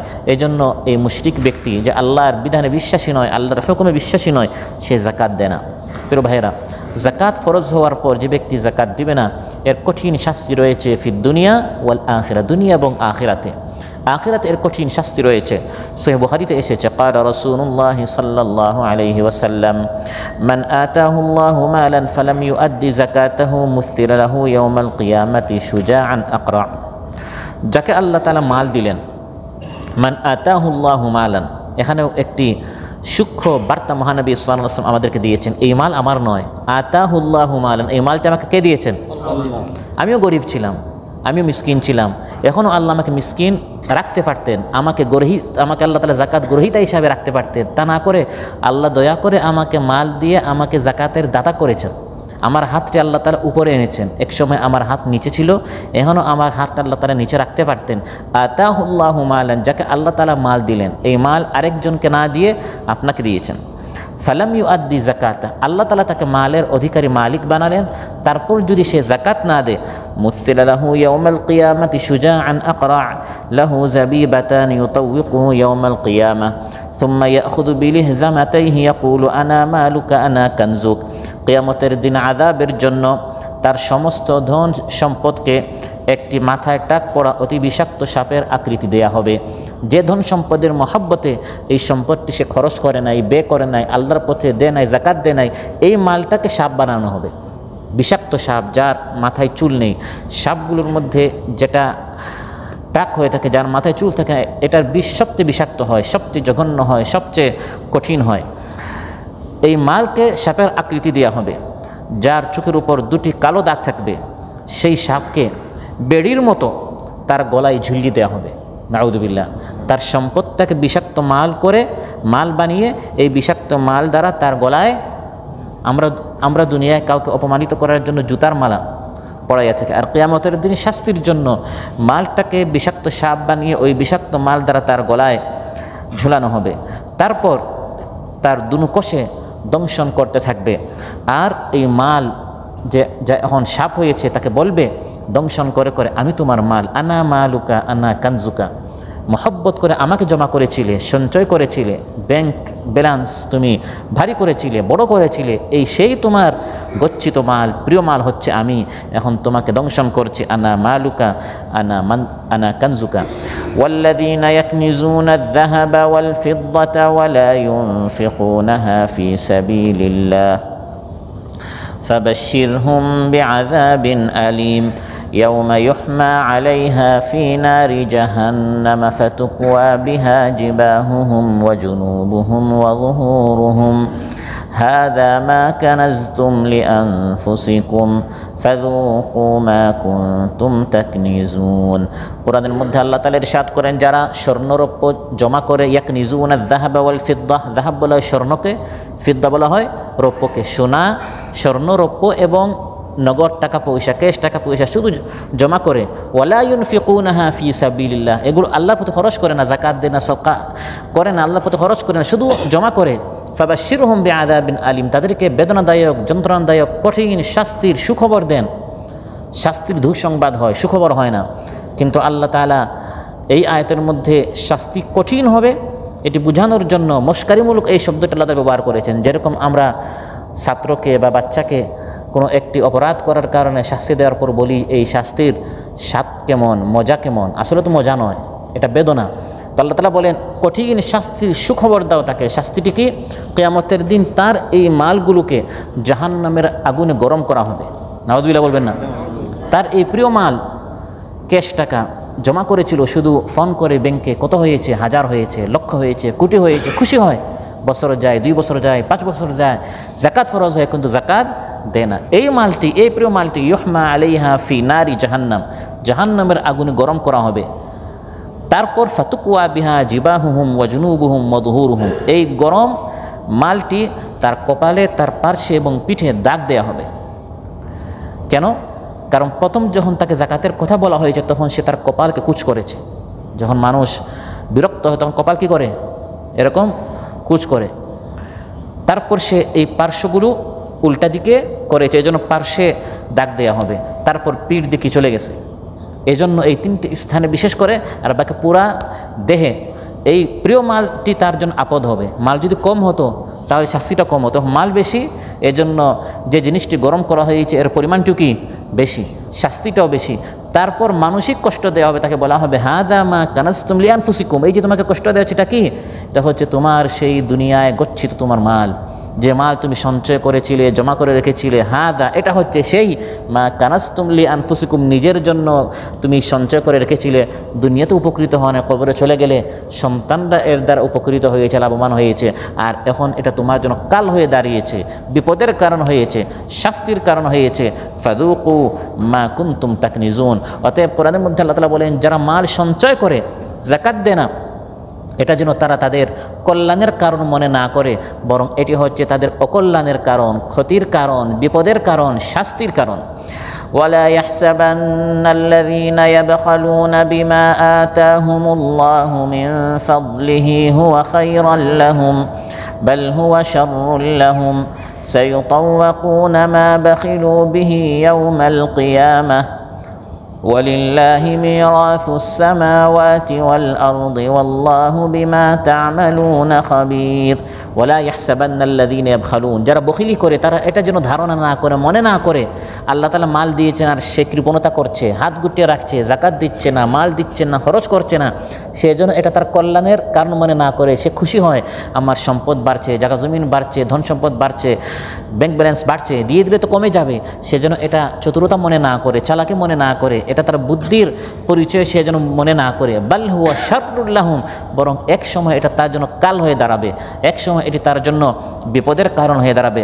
সহিহ মুসলিমে এসেছে ক্বালা রাসূলুল্লাহ সাল্লাল্লাহু আলাইহি ওয়াসাল্লাম মা মিন সাহিবি যাহাবিন ওয়ালা ফিদ্দাতিন লা ইউআদ্দি হাক্কাহা ইল্লা ইযা কানা ইয়াউমুল কিয়ামাহ সুফিহাত লাহু সাফাইহা মিন নার ফাউহমিয়া আলাইহা ফি নারি জাহান্নাম فيكوى بها جنبه وجبينه وظهره كلما بردت أعيدت في يوم كان مقداره 50,000 سنة حتى يقضى بين العباد فيرى سبيله إما إلى الجنة وإما إلى النار মহানবী সাল্লাল্লাহু আলাইহি ওয়াসাল্লাম ইরশাদ করেন, কিয়ামতের দিন এই দুনিয়াতে যারা সোনার রূপার অধিকারী ছিল, টাকা পয়সার অধিকারী ছিল, সেসব লোক এই হক জাকাত আদায় করতো না, কিয়ামতের দিন তারা ওই সোনা রূপা দিয়ে তার জন্য আগুনের অনেক পাত তৈরি করা হবে, তারপর তা জাহান্নামের আগুনে গরম করা হবে, তারপর তা দিয়ে তার পার্শ্বদেশে এবং তার কপালে এবং পিঠে দাগ দেয়া হবে। যখন এই পাতটি ঠান্ডা হয়ে যাবে আবার জাহান্নামের আগুনে গরম করা হবে, এরকম তাকে শাস্তি দেয়া হবে। পুরা কিয়ামতের যে দিন, এই একদিন একদিকে মানুষের হিসাব চলছে, বিচার চলছে, আর কিয়ামতের দিন তার এই শাস্তি চলছে, এই একটা দিন। কিন্তু এই দিনটির পরিমাণ কতটুকু? 50,000 সানা, 50,000 বছরের সমান একদিন। এই একদিন সবার হিসাব বিচার একদিকে চলছে আর তাকে এই দিকে শাস্তি দেওয়া হবে। তার এরূপ শাস্তি লোকদের বিচার শেষ না হওয়া পর্যন্ত চলতে থাকবে, তারপর তার বিচার হবে। যদি তার অন্যান্য আমল ভালো হয় শেষ জান্নাতে যাবে, অন্যথায় জাহান্নামে তাকে থাকতে হবে। এটি হচ্ছে আখিরাতের শাস্তি। আর দুনিয়াতে জাকাত না দেওয়ার শাস্তি হচ্ছে এই জাকাত না দেয়া দুর্ভিক্ষের কারণ, দ্রব্যমূল্যের কারণ, দ্রব্যমূল্যের ঊর্ধ্বগতির কারণ, অভাব অনটনের কারণ। এইসব বিপদগুলোর, গজবগুলোর প্রধান একটি কারণ হচ্ছে ধনীরা জাকাত দিচ্ছে না, এজন্য বরকত নষ্ট হয়ে যাচ্ছে, সম্পদের পরিমাণ বাড়ছে কিন্তু এই মালদার কাজ হচ্ছে না, রোগ ব্যাধি বাড়ছে, বিপদ আপদ বাড়ছে, আয় ইনকাম বাড়ছে কিন্তু সমস্যার সমাধান হচ্ছে না, সমস্যাও কি হচ্ছে? বাড়ছে। এটি হচ্ছে জাকাত না দেয়ার দুনিয়ার শাস্তি। قال رسول الله صلى الله عليه وسلم, ইবনে মাজাহ এসেছে, ولم يمنعوا زكاة أموالهم إلا منعوا القطر من السماء ولولا البهائم لم يمطروا। যখনই মানুষ জাকাত দেয়া বন্ধ করে আল্লাহ তাআলা আসমান থেকে বৃষ্টি বন্ধ করে দেন। বৃষ্টি বন্ধ তো ফসল উৎপন্ন হওয়া বন্ধ হয়ে যায়, গরু গাভী ইত্যাদি গবাদি পশু তারাও কমজোর হয়ে যায়, দুধ দেওয়া বন্ধ হয়ে যায়, পশুগুলোর গোশত আর ভালো থাকে না। তখন সব দিক থেকে মানুষের অর্থনৈতিকভাবে তাদের সমস্যায় তারা জড়িত হয়। ওয়ালাউলাল বাহাইম লাম ইউমতারু, মানুষ জাকাত দিচ্ছে না এরপরেও মাঝে মধ্যে বৃষ্টি আসে কেন? মহানবী সাল্লাল্লাহু আলাইহি ওয়াসাল্লাম ইরশাদ করেন, কারণ এই এলাকায় কিছু নিষ্পাপ মাসুম গবাদি পশু আছে, পশু পাখি আছে, তাদের তো কোনো গুনাহ নেই, এখন বৃষ্টি না আসলে তারাও মারা যাবে। ওই সকল পশু পাখির কারণে বৃষ্টি আসছে এবং এর ওসিলায় এই গুনাহগার মানুষ সেও উপকৃত হচ্ছে, কিন্তু এখানে উপকৃত হলে পরকালে তো তাকে আল্লাহর সামনে তাকে পাকড়াও করা হবে। অতএব সম্মানিত ভাইরা, জাকাত দেওয়ার সময় মনে অনেক সময় চট লেগে যায় যে এত বড় একটি পরিমাণ আমি দিচ্ছি, আপনি দিচ্ছেন তা নয়, বরং এটি আপনার জন্য কল্যাণের কারণ হচ্ছে। এই মাল কমছে না, বরং এই মালটি বাড়ছে। সুবহানাল্লাহ, আমি আমার চোখ দ্বারা দেখছি মাল কমছে, কিন্তু আল্লাহ বলেন মালটি কি হয়? আমি বলবো আমার দেখতে ভুল হচ্ছে, আমার দেখতে। আমরা অনেক সময় বলি যে আমি আসার সময় একটি ঘটনা দেখলাম, আপনি বলেন ভাই না এরকম না, আসলে এরকম। তখন আমি কি বলি, হ্যাঁ হতে পারে আমার দেখতে ভুল হয়েছে, আমার দেখতে ভুল হচ্ছে। আমি দেখছি আমার ছিল 100, আড়াই দেওয়ার কারণে হয়ে গেল 97.5, না কমে নাই, আসলে বেড়েছে। কারণ কোরআনের মধ্যে আল্লাহ বলছেন ইয়ামহাকুল্লাহুর রিবা ওয়া ইউরবিস সাদাকাত, সুদের মাধ্যমে মাল কমে, সাদকা জাকাতের মাধ্যমে মাল বাড়ে। আমি দেখছি আমি আপনাকে দিয়েছিলাম 1000 রিয়াল, বলেছি 1 মাস পর দিলে এটাকে 1100 করে দিতে হবে। সুদ নেওয়ার কারণে 1000 মানে জায়গায় 1100 হয়েছে, 100 আমার বেড়েছে, এটা আমি দেখছি। আর সাদকা জাকাত দেওয়ার কারণে 1000-এর জায়গায় আমার 50 রিয়াল বা 100 রিয়াল কমে গেল, আমি দেখছি কমছে, আল্লাহ তাআলা বলেন আল্লাহ তাআলা এই সুদকে কমাই দিবেন, জাকাতকে বাড়াই দিবেন। আপনার 1100 হয়েছে, এই 1100 দিয়ে আল্লাহ সুবহানাহু ওয়া তাআলা অন্যান্যরা 100-200 রিয়াল দিয়ে তাদের যে কাজ হয়ে যায়, আপনার এই 1100 দিয়ে আপনার সে কাজ হবে না, বরকতটা নষ্ট হয়ে যাবে। একজনে দোকানে গেল, অফিসে গেল, তার এই কাজটি 100 রিয়াল দিয়ে হয়ে গেল, আপনার 100 যায়, 200 যায়, 500 যায়, 1100 চলে যায়, কিন্তু কাজটি হয় না। তাহলে আপনার মূলত এই মালটি কি হয়েছে? কমেছে, বরকতটা আপনার চলে গেছে। আর যখন আপনি জাকাতটা দিয়ে দিবেন, 100 দেওয়ার কারণে ছিল 1000 হয়ে গেল 900। আরেকজন 5000 10,000 রিয়ালের মাধ্যমে তার যে কাজ হয় না, আপনার 900 রিয়ালের মাধ্যমে কাজ হয়ে যাচ্ছে। তাহলে মূলত আপনার মালটি কি হয়েছে? বেড়েছে, কারণ আল্লাহ তাআলা আপনার মাল অযথা নষ্ট হতে সেফ করে রাখছেন। আপনি শুধু আয়টা হিসাব করবেন, আয় বে হিসাব করে দেখবেন আপনার কত বাকি আছে। তারপর আপনার স্বাস্থ্যের হিসাব করবেন, আপনি এই মাসে কতবার হাসপাতাল গিয়েছেন, হাসপাতালে আপনার থেকে কত টাকা গেছে, আপনার কারণে, মায়ের কারণে, স্ত্রীর সন্তানের কারণে, এই সব কিছু হিসাব করে দেখবেন। জাকাত দিলে আপনার মালের মধ্যে মূলত বারাকাহ নাজিল হয়। আর হারাম ইনকাম, সুদ নিলে, ঘুষ নিলে ইত্যাদি হারাম ইনকাম করলে মূলত মাল বাড়ে না, বরং মাল কি হয়? কমে। ওয়ামা আতাইতুম মিন যাকাতিন তুরিদুনা ওয়াজহাল্লাহ ফাউলাইকা হুমুল মুদঈফুন। আল্লাহ তাআলা ইরশাদ করেন, তোমরা যখন আল্লাহকে খুশি করার জন্য, আল্লাহর সন্তুষ্টি পাওয়ার জন্য জাকাত প্রদান করো, তাদের মালই আল্লাহর নিকট বৃদ্ধি পায়, তাদের মালই আল্লাহর নিকট বৃদ্ধি পায়, তাদের মালটায় বাড়ে, বৃদ্ধি হয়। আপনি দেখেন কমে, আল্লাহ বলে না বাড়ে, তাহলে আমি দেখতে ভুল করছি। আল্লাহ বলেন বাড়ে, তার মানে বাড়ে, এটা আমার বিশ্বাস রাখতে হবে। কোনো এক সময় আমি আমার এই মালের বরকতটি পাবো, মাল বেড়েছে, এটা আমার নিকট প্রমাণিত হবে। আর আমার জিন্দগিতে এটা প্রমাণিত না হলে আমার আগামী প্রজন্ম, এরপরের প্রজন্ম, কোনো একটি সময় আমি যখন জাকাত দিতাম, মাল কমে না আসলে বেড়েছে, এটা প্রমাণিত হবে। কারণ আমার আল্লাহ বলছেন মাল কমে না, বরং মাল কি হয়? বাড়ে। সম্মানিত ভাইরা, আলোচ্যতে আল্লাহ তাআলা বলেন যে ইমানদারদেরকে আল্লাহ তাআলা প্রতিষ্ঠিত করবে, অর্থাৎ তাদের হাতে ক্ষমতা দিলে তারা নিজেরা জাকাত দিবে, এবং যাদের উপর জাকাত ফরজ তাদের কাছ থেকে তারা জাকাত নেয়ার ব্যবস্থা করবে। ও আতাউজ জাকা, ইমানদাররা যখন ক্ষমতায় আসে নিজেরাও জাকাত দিবে, এবং যাদের উপর জাকাত ফরজ আলাদা একটি জাকাত বিভাগ হবে, লিস্ট থাকবে, তালিকা থাকবে, কারা হচ্ছে ধনী, যাদের উপর জাকাত ফরজ, কাদের উপর ব্যবসায়ী জাকাত ফরজ, কাদের উপর স্বর্ণের জাকাত ফরজ, কাদের উপর রৌপ্যের জাকাত ফরজ, ক্যাশ টাকা জাকাত ফরজ, গবাদি পশুর জাকাত ফরজ, এগুলো তালিকা করা হবে। তারপর কারা হচ্ছে জাকাত গ্রহীতা, এই ব্যবস্থা করা হবে। এমন ব্যবস্থা করা হবে যে 3, 4, 5 বছরের ভিতরে সমাজ থেকে একবারে দরিদ্রতা মোচন হয়ে শেষ হয়ে যাবে। সুবহানাল্লাহ।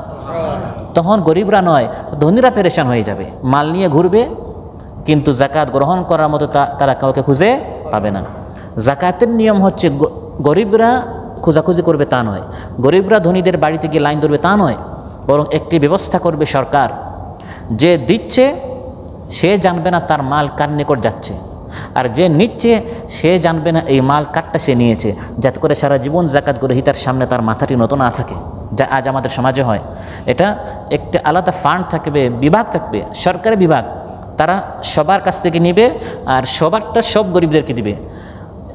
এক গরিব এক ধনীর টাকা নিবে না, সব ধনীদের মাল একসাথে এক ফান্ডে জমা হবে। তারপর এই সব ধনীদের মাল যারা জাকাতের হকদার তাদের নিকট ভাগ করা হবে। কোনো এক ধনীর নিকট কোনো এক গরিব সারা জীবনের জন্য এরকম মাথা নত করে, বা সে তার কাছ থেকে জাকাত নিয়েছে এই জন্য সে তার ইহসান, তার অনুগ্রহের জন্য সে সবসময় মাথা নত করে থাকতে হবে, এটি ইসলামের জাকাতের ব্যবস্থা নয়, বরং এটি সরকারিভাবে আল্লাযীনা ইম্মাক্কান্নাহুম ফিল আরদ, জমিনে প্রতিষ্ঠিত হলে জাকাতের ব্যবস্থা করতে হবে। আল্লাহ তাআলা তার নবীকে হুকুম করছেন, খুয মিন আমওয়ালিহিম সাদাকাতান তুতাহহিরুহুম ওয়া তুযাক্কিহিম বিহা ওয়া সাল্লি আলাইহিম। হে নবী, আপনি এখন মদিনার রাষ্ট্রপ্রধান। এই আয়াত যখন নাজিল হয় সূরাতুত তাওবা, তখন মদিনার রাষ্ট্রপ্রধান হচ্ছেন রাসূলুল্লাহ সাল্লাল্লাহু আলাইহি ওয়াসাল্লাম। তিনি একাধারে নবী রাসূল, অন্যদিকে তিনি রাষ্ট্রনায়ক, রাষ্ট্রপ্রধান। আল্লাহ বলছেন খুদ, আপনি নেন ধনীদের কাছ থেকে জাকাত, পারলে নেন, নিলে ভালো হয়, এরকম বলেন নাই।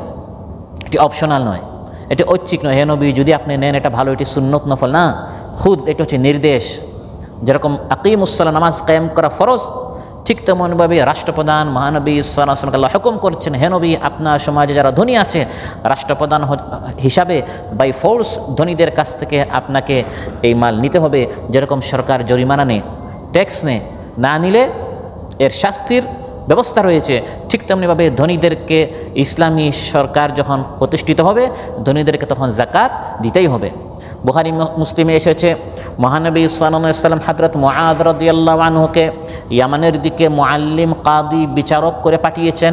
একাধারে উস্তাদও ছিলেন, আবার মুআয রাদিয়াল্লাহু আনহু নবী সাল্লাল্লাহু ইয়ামানের কাজীও বানিয়েছেন। তাহলে তার হাতে ফোর্স আছে, পাওয়ার আছে। তাকে বললেন, হে মুআয, তুমি ইয়ামানে যাচ্ছ, সেখানে বেশ কয়েকটা দায়িত্ব দিয়েছেন। এর মধ্যে একটা হচ্ছে সেখানে তুমি তাদের কাছ থেকে, যারা ধনী তাদের কাছ থেকে জাকাত তুমি নিবে। তুখাযু মিন আগনিয়াইহিম, ধনীদের কাছ থেকে তুমি জাকাতটি গ্রহণ করবে। তোমার এই সরকারি যে ক্ষমতা, ওই ক্ষমতা বলে জাকাতটি তোমার কি করতে হবে? সংগ্রহ করতে হবে। তুখাযু, পারলে নিবে তা বলেন নাই, বরং বলেছেন তোমাকে নির্দেশ করে করে ধনীদের কাছ থেকে জাকাত তোমাকে নিতে হবে। ফাতুরাদ্দু আলা ফুকারাইহিম, এবং ফকির মিসকিনদের নিকট এটা ফিরিয়ে দিতে হবে। এখানে সূক্ষ্ম আরেকটি বিষয়, মহানবী সাল্লাল্লাহু আলাইহি ওয়াসাল্লাম এটা বলেন না ফাতুতা তারপর ফকির মিসকিনকে দিবে, বরং বলেছেন ফকির মিসকিনদের নিকট ফিরিয়ে দিবে। তার মানে এই মালটি মূলত কাদের? ফকির মিসকিনদের। ধনী এটা নিয়ে নিয়েছে, আল্লাহ তাআলা তার নিকট এটা ব্যবস্থা করে ধনীর হাতে আল্লাহ তাআলা দিয়েছেন, সে দিচ্ছে না। এখন ধনীর কাছ থেকে নিয়ে এটা ফকিরের নিকট তুমি ফিরিয়ে দিবে। তার মানে ধনী এটা দিয়ে সে ইহসান বা অনুগ্রহ করে নাই, বরং ফকিরের মালটি সে ফকিরের নিকট ফিরিয়ে দিয়েছে। আপনি আমার নিকট 1000 রিয়াল চাইলেন, আমি আপনাকে দিলাম। আপনি 1 মাস পরে যখন আমাকে এটা ফিরিয়ে দেন, এটা আপনি কি আমার উপর ইহসান করেন? এটা আমার মাল, আপনি আমার কাছ থেকে নিয়েছেন, ধার নিয়েছেন, এখন আবার ফিরিয়ে দিচ্ছেন। তো ফিরিয়ে দেয়া এটা কোনো ইহসান নয়।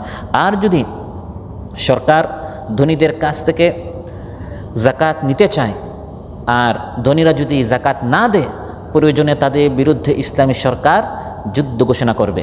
বুখারী মুসলিমের বর্ণনা, মহানবী সাল্লাল্লাহু আলাইহি ওয়াসাল্লাম যখন ইন্তেকাল করেন তখন একাধারে আরবে 2টি বড় ফিতনা দেখা দিয়েছিল। কয়টি ফিতনা? একটি হচ্ছে মুরতাদ হওয়ার ফিতনা। সমানে অনেক আরব মুরতাদ হয়ে গেল যে আমরা তো ইসলাম গ্রহণ করেছিলাম, মহানবী সাল্লাল্লাহু আলাইহি ওয়াসাল্লাম এখন তিনি নেই, আর ইসলামের দরকার নেই। আর দ্বিতীয় আরেক দল, তারা মুরতাদ হয় নাই, তারা বলল আমরা কালিমা মানি, নামাজ মানি, কিন্তু জাকাত মানি না, মানিউজ যাকাত। লাম্মা তুফিয়া রাসূলুল্লাহ সাল্লাল্লাহু আলাইহি ওয়াসাল্লাম ওয়া কানা আবু বকর রাদিয়াল্লাহু আনহু ওয়া কাফারা মান কাফারা মিনাল আরব। আরবের এক দল কাফির হয়ে গেল, আরেক দল জাকাত দিতে অস্বীকার করলো। এখন খলিফা হচ্ছেন কে? আবু বকর রাদিয়াল্লাহু আনহু। তিনি সিদ্ধান্ত নিলেন, আমি এই যারা জাকাত দিতে মানা করছে, মুরতাদদের বিরুদ্ধে যেরকম জিহাদ, যারা জাকাত দিতে মানা করছে তাদের বিরুদ্ধে আমি জিহাদ করব। সিদ্ধান্ত কে নিয়েছেন? আবু বকর রাদিয়াল্লাহু আনহু। তখন ওমর রাদিয়াল্লাহু আনহু তিনি বললেন, হে আবু বকর, কাইফা তুকাতিলুন নাস, যারা মুরতাদ বুঝলাম তাদের বিরুদ্ধে আপনি জিহাদ করবেন, কিন্তু যারা জাকাত দিতে মানা করছে তারা তো কালিমা পড়েছে, তারা তো নামাজও পড়ছে, শুধু জাকাত দিচ্ছে না, এই কারণে আপনি তাদের বিরুদ্ধে আপনি তলবারি হাতে নেবেন, তাদের রক্ত আপনি প্রবাহিত করবেন, এটা কি জায়েজ হবে? আমি মহানবী সাল্লাল্লাহু আলাইহি ওয়াসাল্লামকে ইরশাদ করতে শুনেছি, উমিরতু আন উকাতিলান নাস হাত্তা ইয়াশহাদু আল্লা ইলাহা ইল্লাল্লাহ ফামান ক্বালাহা ফাকাদ আসমা মিন্নি মালাহু ওয়া নাফসাহু ইল্লা বিহাক্কি ওয়া হিসাবু আলা আল্লাহ। কেউ যদি কালিমা পড়ে ফেলে তখন তার জান মাল হারাম হয়ে যায়, তাকে আর হত্যা করা জায়েজ নয়, হিসাব আল্লাহ নেবেন। সে কি মুনাফিক না খাঁটি ইমানদার, তার মনের অবস্থাটা আল্লাহ তাআলা জানেন। কিন্তু যেহেতু কালিমা পড়েছে আর তার বিরুদ্ধে তলবারি হাতে নেওয়া জায়েজ নয়, সে তো কালিমা পড়েছে, হ্যাঁ জাকাত দিচ্ছে না, এখন আপনি কীভাবে আপনি তার বিরুদ্ধে তলবারি নেবেন? তখন আবু বকর বললেন যে আমি কসম করে বলছি, ওয়াল্লাহি লা উকাতিলান্না মান ফাররাকা বাইনাস সালাতি ওয়াজ যাকাহ, আল্লাহর কসম করে বলছি, সালাত জাকাতের মধ্যে যারা পার্থক্য করবে, যে নামাজ পড়বো জাকাত দিব না, আমি আবু বকর তাদের বিরুদ্ধে অবশ্যই লড়াই করব। কারণ কোরআনের মধ্যে আল্লাহ বলেন, ফাইন তাবু, যখন মুশরিক তাওবা করবে, ও আকামুস সালাহ, নামাজ কায়েম করবে, ও আতাবুজ যাকাত, যাকাত দিবে, ফা ইখওয়ানুকুম ফিদ্দিন, তখন সে তোমার দিনী ভাই হবে। তাহলে দিনী ভাই হওয়ার জন্য কালিমা পড়তে হবে, নামাজ আদায় করতে আপনার কায়েম করতে হবে এবং জাকাত দিতে হবে। 3টা করলে সে আমার দিনী ভাই হবে। এখন 2টা করলো, 1টা করলো না, তাহলে সে আমার দিনী ভাই হয় নাই। জাকাত না দেওয়ার কারণে আমি তাদের বিরুদ্ধে অবশ্যই জিহাদ করব। কথাটি কে বলেছেন? আবু বকর। তিনি এটাও বলেছেন, ওয়াল্লাহি লাউ মানাউনি ইকালান কানু ইউআদুনাহু ইলা রাসূলিল্লাহি সাল্লাল্লাহু আলাইহি ওয়াসাল্লাম লাকাতালতুম আলাইহি, আমি কসম করে বলছি, কেউ যদি আমার সামনে কোটি টাকার উট, ভেড়া, ছাগল সব নিয়ে আসলো, তার উপর এগুলি সব ফরজ ছিল, সব নিয়ে আসলো, উটের 5 টাকার একটি রশি, উটটা সে দিয়েছে, 10টা, 50টা, 100টা, কোটি টাকার উট সব জাকাতের মাল নিয়ে আসলো, 5 টাকা 10 টাকার ওই উট টানার জন্য যে রশি, যেটা চলতে ফিরতে সব জায়গায় পাওয়া যায়, কিন্তু এই রশিটাও তার উপর ফরজ ছিল। কোটি টাকা দিয়েছে কিন্তু এই 5 টাকা দেয় নাই, আমি এই 5 টাকার জন্য, এই রশির জন্য আমি তার বিরুদ্ধে কী করবো, জিহাদ করব। তিনি এটা বুঝাবার জন্য, সাধারণত তো এই কাজ কেউ করবে না, সে এত বড় উট দিয়ে দিবে, একটা রশি তো আর কী করবে না, দিতে মানা করবে না, শুধু এটা বুঝাচ্ছেন যে যাকাতের গুরুত্ব এত বেশি, হিসাব করে কড়াই ঘন্টায় পুরোটা দিতে হবে। যদি কোটি টাকাটা দিয়ে 5 টাকা না দেয়, এটার জন্য আমি আবু বকর তার বিরুদ্ধে কী করব, জিহাদ করব। এখান থেকে বোঝা গেল ইসলামী সরকার যখন প্রতিষ্ঠিত হবে, আবু বকর রাদিয়াল্লাহু আনহুর মতো সর্বাধিক গুরুত্ব যে কয়টা জিনিসকে দিবে সেটি হচ্ছে ইসলামী অর্থনীতি, ইসলামী শিক্ষা। ইসলামী সরকার চালু করবে, ইসলামী যত নীতি আছে এর মধ্যে সবচেয়ে গুরুত্বপূর্ণ একটি জিনিস হচ্ছে ইসলামী অর্থনীতি চালু করবে, যার মূল ভিত্তি হবে যাকাতের উপর। আল্লাযীনা ইম্মাক্কান্নাহুম ফিল আরদি আকামুস সালাতা ওয়া আতাউজ যাকাহ ওয়া আমারু বিল মারুফি ওয়া নাহাউ আনিল মুনকার। শুধু যাকাত গ্রহণ করবে তা নয়, বরং যাকাতটি যথা স্থানে পৌঁছে দেওয়ার ব্যবস্থা সরকার করবে। 8টি খাত রয়েছে, ইন্নামাস সাদাকাতু লিল ফুকারাই ওয়াল মাসাকিন ওয়াল আমিলিনা আলাইহা ওয়াল মুআল্লাফাতি কুলুবুহুম ওয়া ফির রিকাব ওয়াল গারিমিনা ওয়া ফি সাবিলিল্লাহ ফকির মিসকিন ওয়াল আমিলিনা আলাইহা। যারা এই ফান্ডে কাজ করছে, তারা অন্য কাজ করতে পারছে না, তারা এইভাবে কাজ করছে, তাদের পারিশ্রমিক হিসাবে তারা যাকাত থেকে নিতে পারবে, ধনী হলেও। কারণ সে এখানে কাজ করেছে, 8 ঘন্টা 10 ঘন্টা কাজ করেছে, সে এই যাকাত থেকে নিতে পারবে, নিজে মন মতো নিবে না, বরং তার জন্য একটি নির্ধারণ করা হবে সরকারিভাবে। ওয়াফির রিকাব, গর্দান আজাদ করার জন্য, ওয়াল গারিমিন, ঋণগ্রস্ত, ওয়াফি সাবিলিল্লাহ, আল্লাহর পথে, ওয়াবনিস সাবিল, পথিক, ওয়াল মুআল্লাফাতু কুলুবুহুম, এবং মুআল্লাফাতুল কুলুব, একদল কাফির মুশরিক যদি এমন থাকে যে তাকে এখান থেকে দিলে তখন তার দিলটা ইসলামের দিকে আকৃষ্ট হবে, বা নতুন মুসলমান হয়েছে এখনও তার দিলটা ইসলামের উপর ইস্তেকামত হয়নি, আরেকটু তাকে মজবুত করার জন্য সমানভাবে সব কাফির মুশরিককে দেওয়া হবে। এখানে একটা বোর্ড থাকবে, একটি লাজনা থাকবে, তারা গবেষণা করে দেখবে কাদেরকে এভাবে দেয়া যায়। এভাবে ইসলামী অর্থনীতির যাকাতকে সর্বোচ্চ গুরুত্ব দিয়ে এরকম একটি ফান্ড থাকবে, বিভাগ থাকবে, যা 3-4-5 বছরের মাধ্যমে গোটা জনগণ থেকে দারিদ্রতা শেষ হয়ে যাবে। এবং এটি শুধু গল্প নয়, কাগজে কলমে কিছু নীতি নয়, বরং বাস্তবে বিশ্ব এটা দেখেছে। এক জামানা এসেছে যে আরবরা গরিব ছিল, মিসকিন ছিল, রোম পারস্য ডানে বামে ছিল, আর মাঝখানে আরব তারা সবচেয়ে করে মিসকিন ছিল। কিন্তু এই যাকাত ভিত্তিক অর্থনীতি চালু হওয়ার কারণে এমন অবস্থা হয়েছে, ধনীরা পেরেশান হয়ে গেছে, তারা যাকাত নিয়ে ঘুরতো কিন্তু গ্রহীতা তারা খুঁজে পেত না। ফকির বলতে আর সমাজে কেউ ছিল না। আমাদের দেশও এটা করা সম্ভব যদি আমরা অর্থনীতিটি যাকাত ভিত্তিক আমরা চালু করতে পারি। বিগত 54-55 বছর আমরা অনেক নীতি দেখেছি, অনেক অর্থনীতি দেখেছি, কিন্তু এর মাধ্যমে ধনীরা দিন দিন ধনী হয়েছে, গরিবরা দিন দিন গরিব হয়েছে। কাইলা ইয়াকুনা দুলাতাম বাইনাল আগনিয়া মিনকুম। আল্লাহ বলেন যাকাতের মূল উদ্দেশ্য হচ্ছে এই মালটি যেন শুধু ধনীদের মধ্যেই সীমাবদ্ধ না থাকে, যেটা এখন অতীতে আমাদের হয়েছে। তারা বলে যে আমরা জনগণের ভাগ্য পাল্টাবো, জনগণের ভাগ্য পাল্টায় না, শুধু নিজেদের ভাগ্যই পরিবর্তন হয়, দিন দিন ধনী হয়, আর সেই গরিব ধনী হয় যে তাদের দলে থাকে। আর যারা ভিন্ন মতের, ভিন্ন দলের, বিরোধী দলের, সে ধনী হওয়ার পর দেখা যায় গরিব হয়ে যায়, কারণ তার দোকান ঘাট জায়গা জমি সব দখল হয়ে যায়। ইসলাম যদি প্রতিষ্ঠা হয়, এভাবে কোনো আপনার দারিদ্রতা থাকবে না, এই ধরনের বৈষম্য থাকবে না, বরং যাকাত ভিত্তিক অর্থনীতি চালু করার মাধ্যমে জনগণকে তাদের হক তাদের নিকট পৌঁছে দেওয়া হবে। 2 নম্বর হচ্ছে ওয়া আতাউজ যাকাত, যাকাত ভিত্তিক অর্থনীতি, অর্থ ব্যবস্থা চালু করতে হবে। এটি হচ্ছে যখন ইমানদারেরা প্রতিষ্ঠিত হয়, যখন ইমানদারেরা বিজয়ী হয়, তখন তারা যাকাত ভিত্তিক অর্থনীতি চালু করে। 3 ও 4 হচ্ছে তারা সৎ কাজের আদেশ করে, অসৎ কাজ থেকে তারা বারণ করে, নিষেধ করে।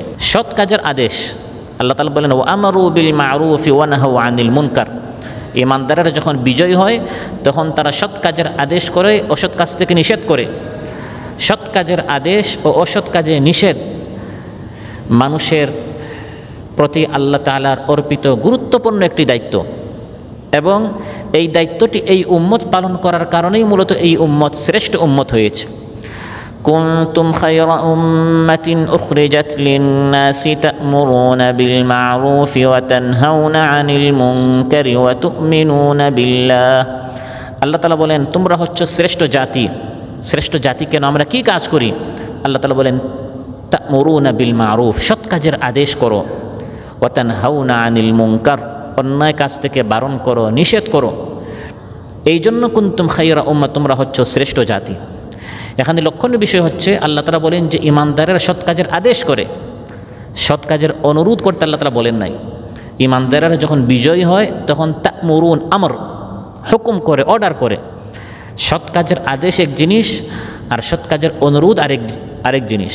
সৎ কাজের অনুরোধ করাকে দাওয়াতি কাজ বলা হয়। দাওয়াতু ইলাল্লাহ, দাওয়াত দেয়া, অনুরোধ করা, নসিহত করা, উপদেশ দেয়া, এটি হচ্ছে ইমানদারেরা বিজয়ী হলেও তারা এই কাজ করে, বিজয়ী না হলেও এই কাজ করে। এই কাজটি সবসময় চলবে। কিন্তু সৎ কাজের আদেশ করতে হলে বিজয়ী হতে হবে, সৎ কাজের আদেশ করতে হলে প্রতিষ্ঠিত হতে হবে, সৎ কাজের আদেশ করতে হলে আদেশের জায়গায় যেতে হবে। যেটা আমার আলোচ্য তাআলা বলেছেন মাক্কান্নাহুম ফিল আরদ, তখন রাষ্ট্রীয় ক্ষমতা লাভ করতে হবে। আদেশের জন্য আদেশের জায়গায় থাকতে হবে। আদেশের জায়গায় না থাকলে শুধু অনুরোধ করা যায়, নির্দেশ করা যায় না, আদেশ করা যায় না। এই আদেশকে, নির্দেশকে আরবিতে আমর বলা হয়। আল্লাহ তাআলা বলেছেন তা'মুরুনা বিল মারুফ, তোমরা সৎ কাজের আদেশ করো। আর এই আদেশটা যিনি করেন তাকেই আরবিতে আমির বলা হয়। এজন্য আমরা জানি এই আমর থেকে আমির এসেছে, এজন্য যারা ইসলামী রাষ্ট্রের প্রধান হয় তাকে আমির বলা হয়। তো এই সকল পরিভাষা কোরআনের মধ্যে প্রচুর রয়েছে, এবং এই আমর করার অধিকার যার তাকেই উলুল আমর বলা হয়েছে। আতিউল্লাহ ওয়া আতিউর রাসূলা ওয়া উলিল আমরি মিনকুম। উলু মানে অধিকারী, আমর মানে নির্দেশ, নির্দেশ দেওয়ার অধিকারী। ওই স্থানে ইমানদাররা যখন যাবে তখন তার আদেশ করাটা, তাকে আদেশ করতে হবে কোরআন সুন্নাহর আলোকে, এবং তার আদেশ মেনে নেওয়াটা তখন ফরজ হয়ে যায়। তাহলে বোঝা গেল ইমানদারেরা যখন বিজয়ী হয় তখন তারা কোরআনের মধ্যে আল্লাহ তাআলা এবং রাসূল সাল্লাল্লাহু আলাইহি ওয়াসাল্লাম সুন্নাহর মধ্যে যা বলেছেন এর আলোকে তারা নির্দেশ করে, ভালো ভালো জিনিস করতে তারা হুকুম করে। যেমন কোরআনের মধ্যে আল্লাহ তাআলা অনেক নির্দেশ আমাদেরকে করেছেন। ওয়াউফুল কাইলা ইযা কিলতুম ওয়াজিনু বিল কিসতাসিল মুস্তাকিম যালিকা খায়রুন ওয়া আহসানু তা'ওয়িলা। ওয়াউফুল কাইল, আল্লাহ তাআলা বলেন দাড়িপাল্লা সোজা করে ধরো, ওজনে কম দেওয়া যাবে না, খাদ্যে ভেজাল দেওয়া যাবে না, বেশ কম করা যাবে না, হেরফের করা যাবে না, কম বেশি করা যাবে না, গড়মিল করা যাবে না, বরং যখন ওজনে মাপবে তখন আল্লাহ তাআলা বলেন আউফুল কাইল, দাড়িপাল্লাটি সোজা করে ধরতে হবে। এটা আল্লাহর হুকুম। এখন ওই হুকুমের জায়গায়, নির্দেশের জায়গায় না গেলে বেশ থেকে বেশ জুমার খুতবার এই মিম্বরে দাঁড়িয়ে ব্যবসায়িকদেরকে অনুরোধ করা যায় যে ভাইরা আপনারা দাড়িপাল্লা সোজা করে ধরবেন, মানুষদেরকে ধোঁকা দিবেন না, আমরা অনুরোধ করছি। কিন্তু যখন ইমানদারেরা প্রতিষ্ঠিত হবে, রাষ্ট্রীয় ক্ষমতা যখন তারা লাভ করবে, তখন তারা হুকুম করতে পারবে ব্যবসায়ীদেরকে। ব্যবসা বাণিজ্য এবং লেনদেন করার সময় কেউ যদি ওজনে কম দেয় তখন তার উপর জরিমানা আসবে, গারামা আসবে, জেল আসবে, তার উপর শাস্তি আসবে। কিন্তু এই জিনিসটি তো কোনো খতিব করতে পারে না। তিনি বেশ থেকে বেশ অনুরোধ করতে পারেন, তিনি বেশ থেকে বেশ মানুষদেরকে উৎসাহিত করতে পারেন, অনুপ্রাণিত করতে পারেন, উদ্বুদ্ধ করতে পারেন, কিন্তু বাধ্য করতে পারেন না। আর ইসলাম শুধু উৎসাহিত করতে আসে নাই, ইসলাম এসেছে সমাজের মধ্যে শান্তি প্রতিষ্ঠা করার জন্য।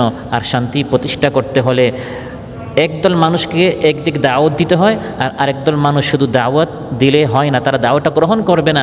এজন্য পাওয়ারে গিয়ে তাদেরকে বাধ্য করতে হয় আইনের মাধ্যমে, যেটা আল্লাহ তাআলা বলেছেন লিইয়ুযহিরাহু আলাদ-দীন কুল্লিহি, দিনটাকে বিজয় করতে হবে।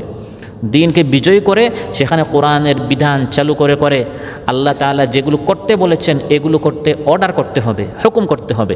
তাহলে ইমানদারেরা যখন ক্ষমতা লাভ করে নিজেরা প্রতিষ্ঠিত হওয়ার জন্য নয়, নিজের স্বার্থ উদ্ধার করার জন্য নয়, নিজের শত্রুর কাছ থেকে প্রতিশোধ নেওয়ার জন্য নয়, মানুষের জায়গা জমি দখল করার জন্য নয়, নিজে ধনী হওয়ার জন্য নয়, বরং এই পাওয়ারটি না পেলে আল্লাহ তাআলার হুকুম বাস্তবায়ন করা যাবে না।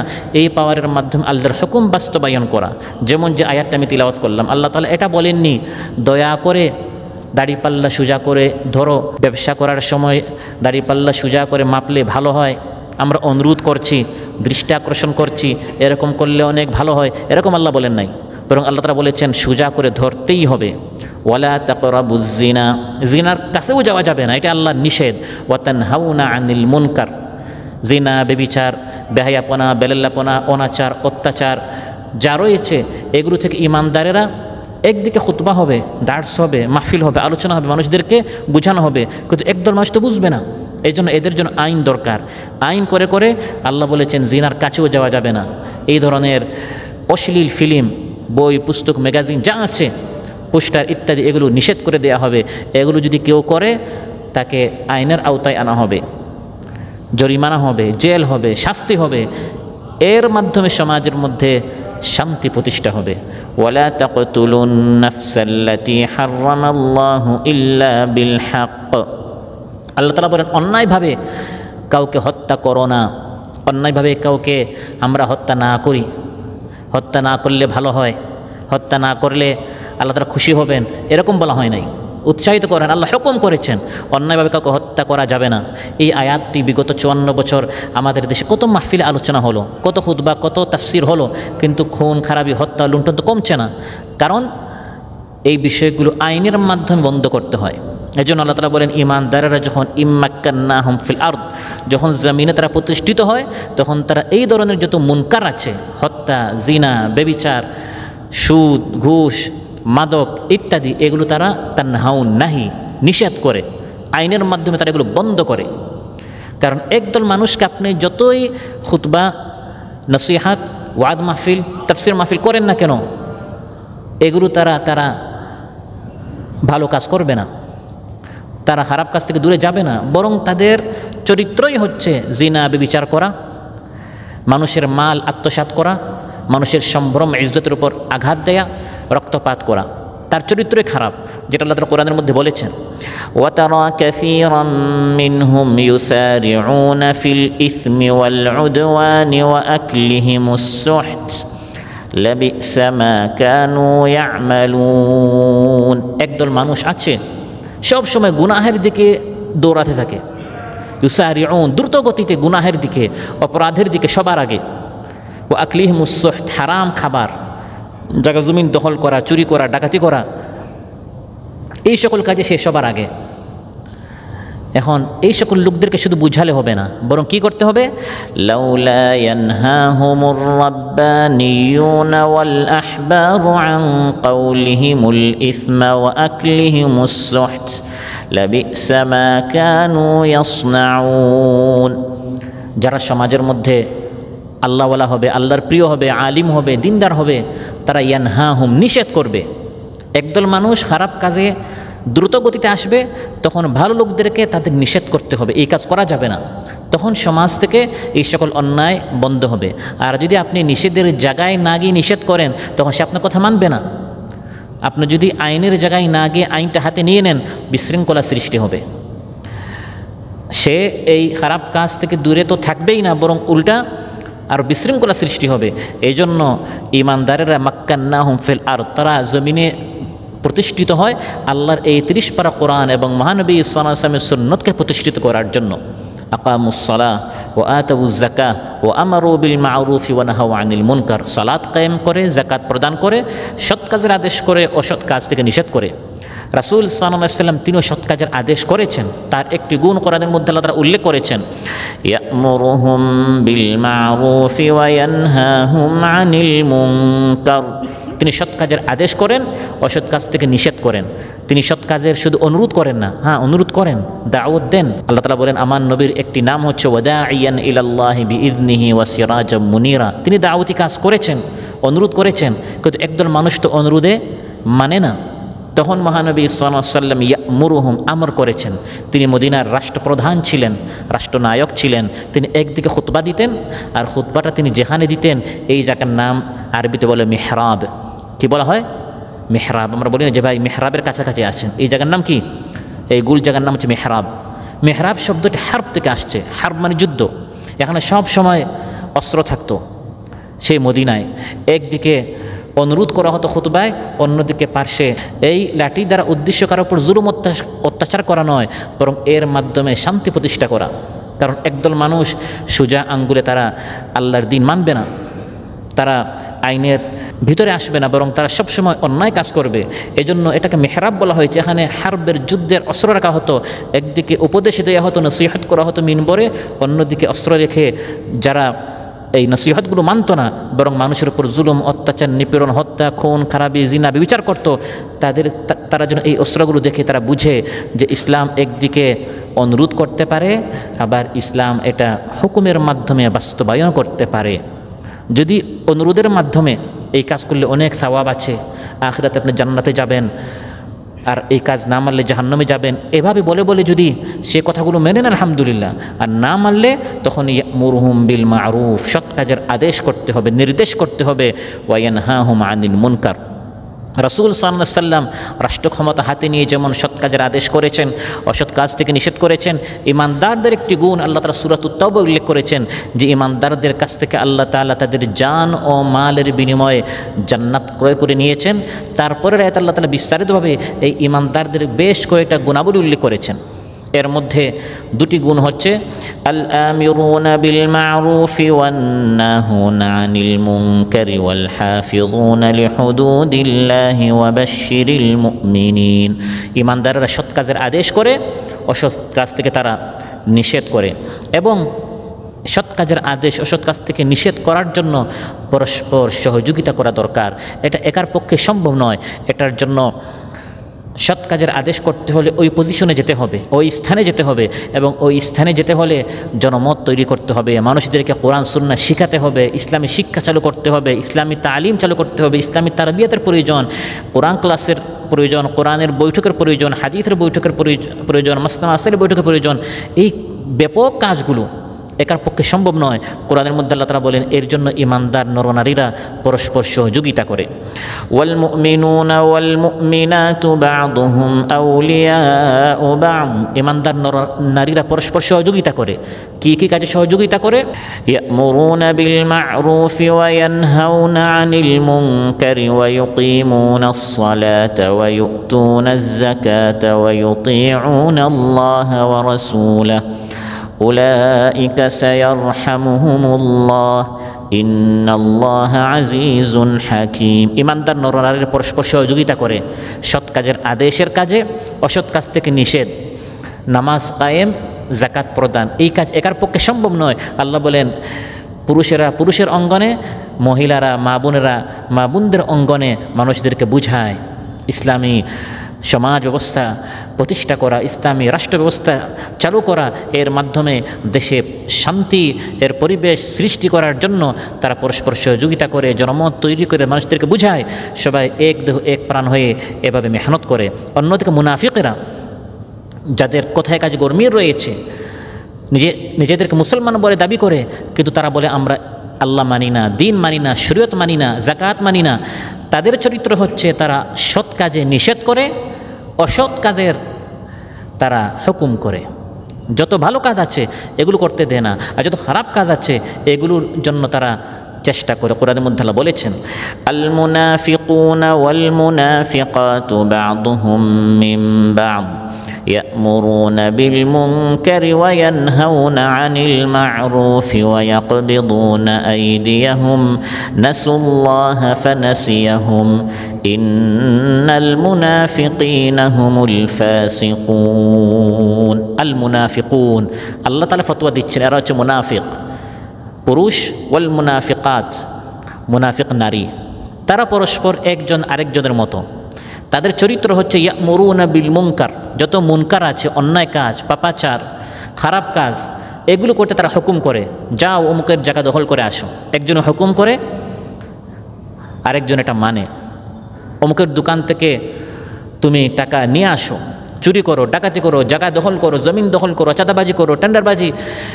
করে একজন আরেকজনকে খারাপ কাজের হুকুম করে ইয়ামুরুনা বিল মুনকার ওয়া ইয়ানহাউনা আনিল মারুফ ভালো কাজ নিষেধ করে ভালো কাজ করতে দেয় না আল্লাহ এরা হচ্ছে মুনাফিক কিন্তু ইমানদাররা যখন তারা প্রতিষ্ঠিত হয় তারা সৎ কাজের আদেশ করে অসৎ কাজ থেকে নিষেধ করে সৎ কাজের আদেশ অসৎ কাজের নিষেধ না করলে এক সময় আল্লাহর এমন শাস্তি আসবে ইমানদাররা দোয়া করবে কিন্তু দোয়া কবুল হবে না যেটা আজ আমরা দেখি কত দোয়া হয় কিন্তু দোয়া কি হয় না কবুল হয় না তিরমিজিতে এসেছে ক্বালা রাসূলুল্লাহ সাল্লাল্লাহু আলাইহি ওয়াসাল্লাম ওয়াল্লাযী নাফসি বিয়াদিহি আমি নবী আল্লাহর কসম আল্লাহর নামে কসম করে বলছি আমি নবী লা তা'মুরুন্না বিল মারুফ অবশ্যই তোমরা সৎ কাজের আদেশ করবে ওয়ালা তানহাউন্না আনিল মুনকার খারাপ কাজ থেকে অবশ্যই তোমরা বারণ করবে অন্যথায় আউলা ইউশিকান্নাল্লাহ আন ইয়াবআসা আলাইকুম ইকাবাম মিনহু সুম্মা তাদউনাহু ফালা ইউস্তাজাবু লাকুম অন্যথায় শীঘ্রই আল্লাহর পক্ষ থেকে এমন কঠিন শাস্তি আসবে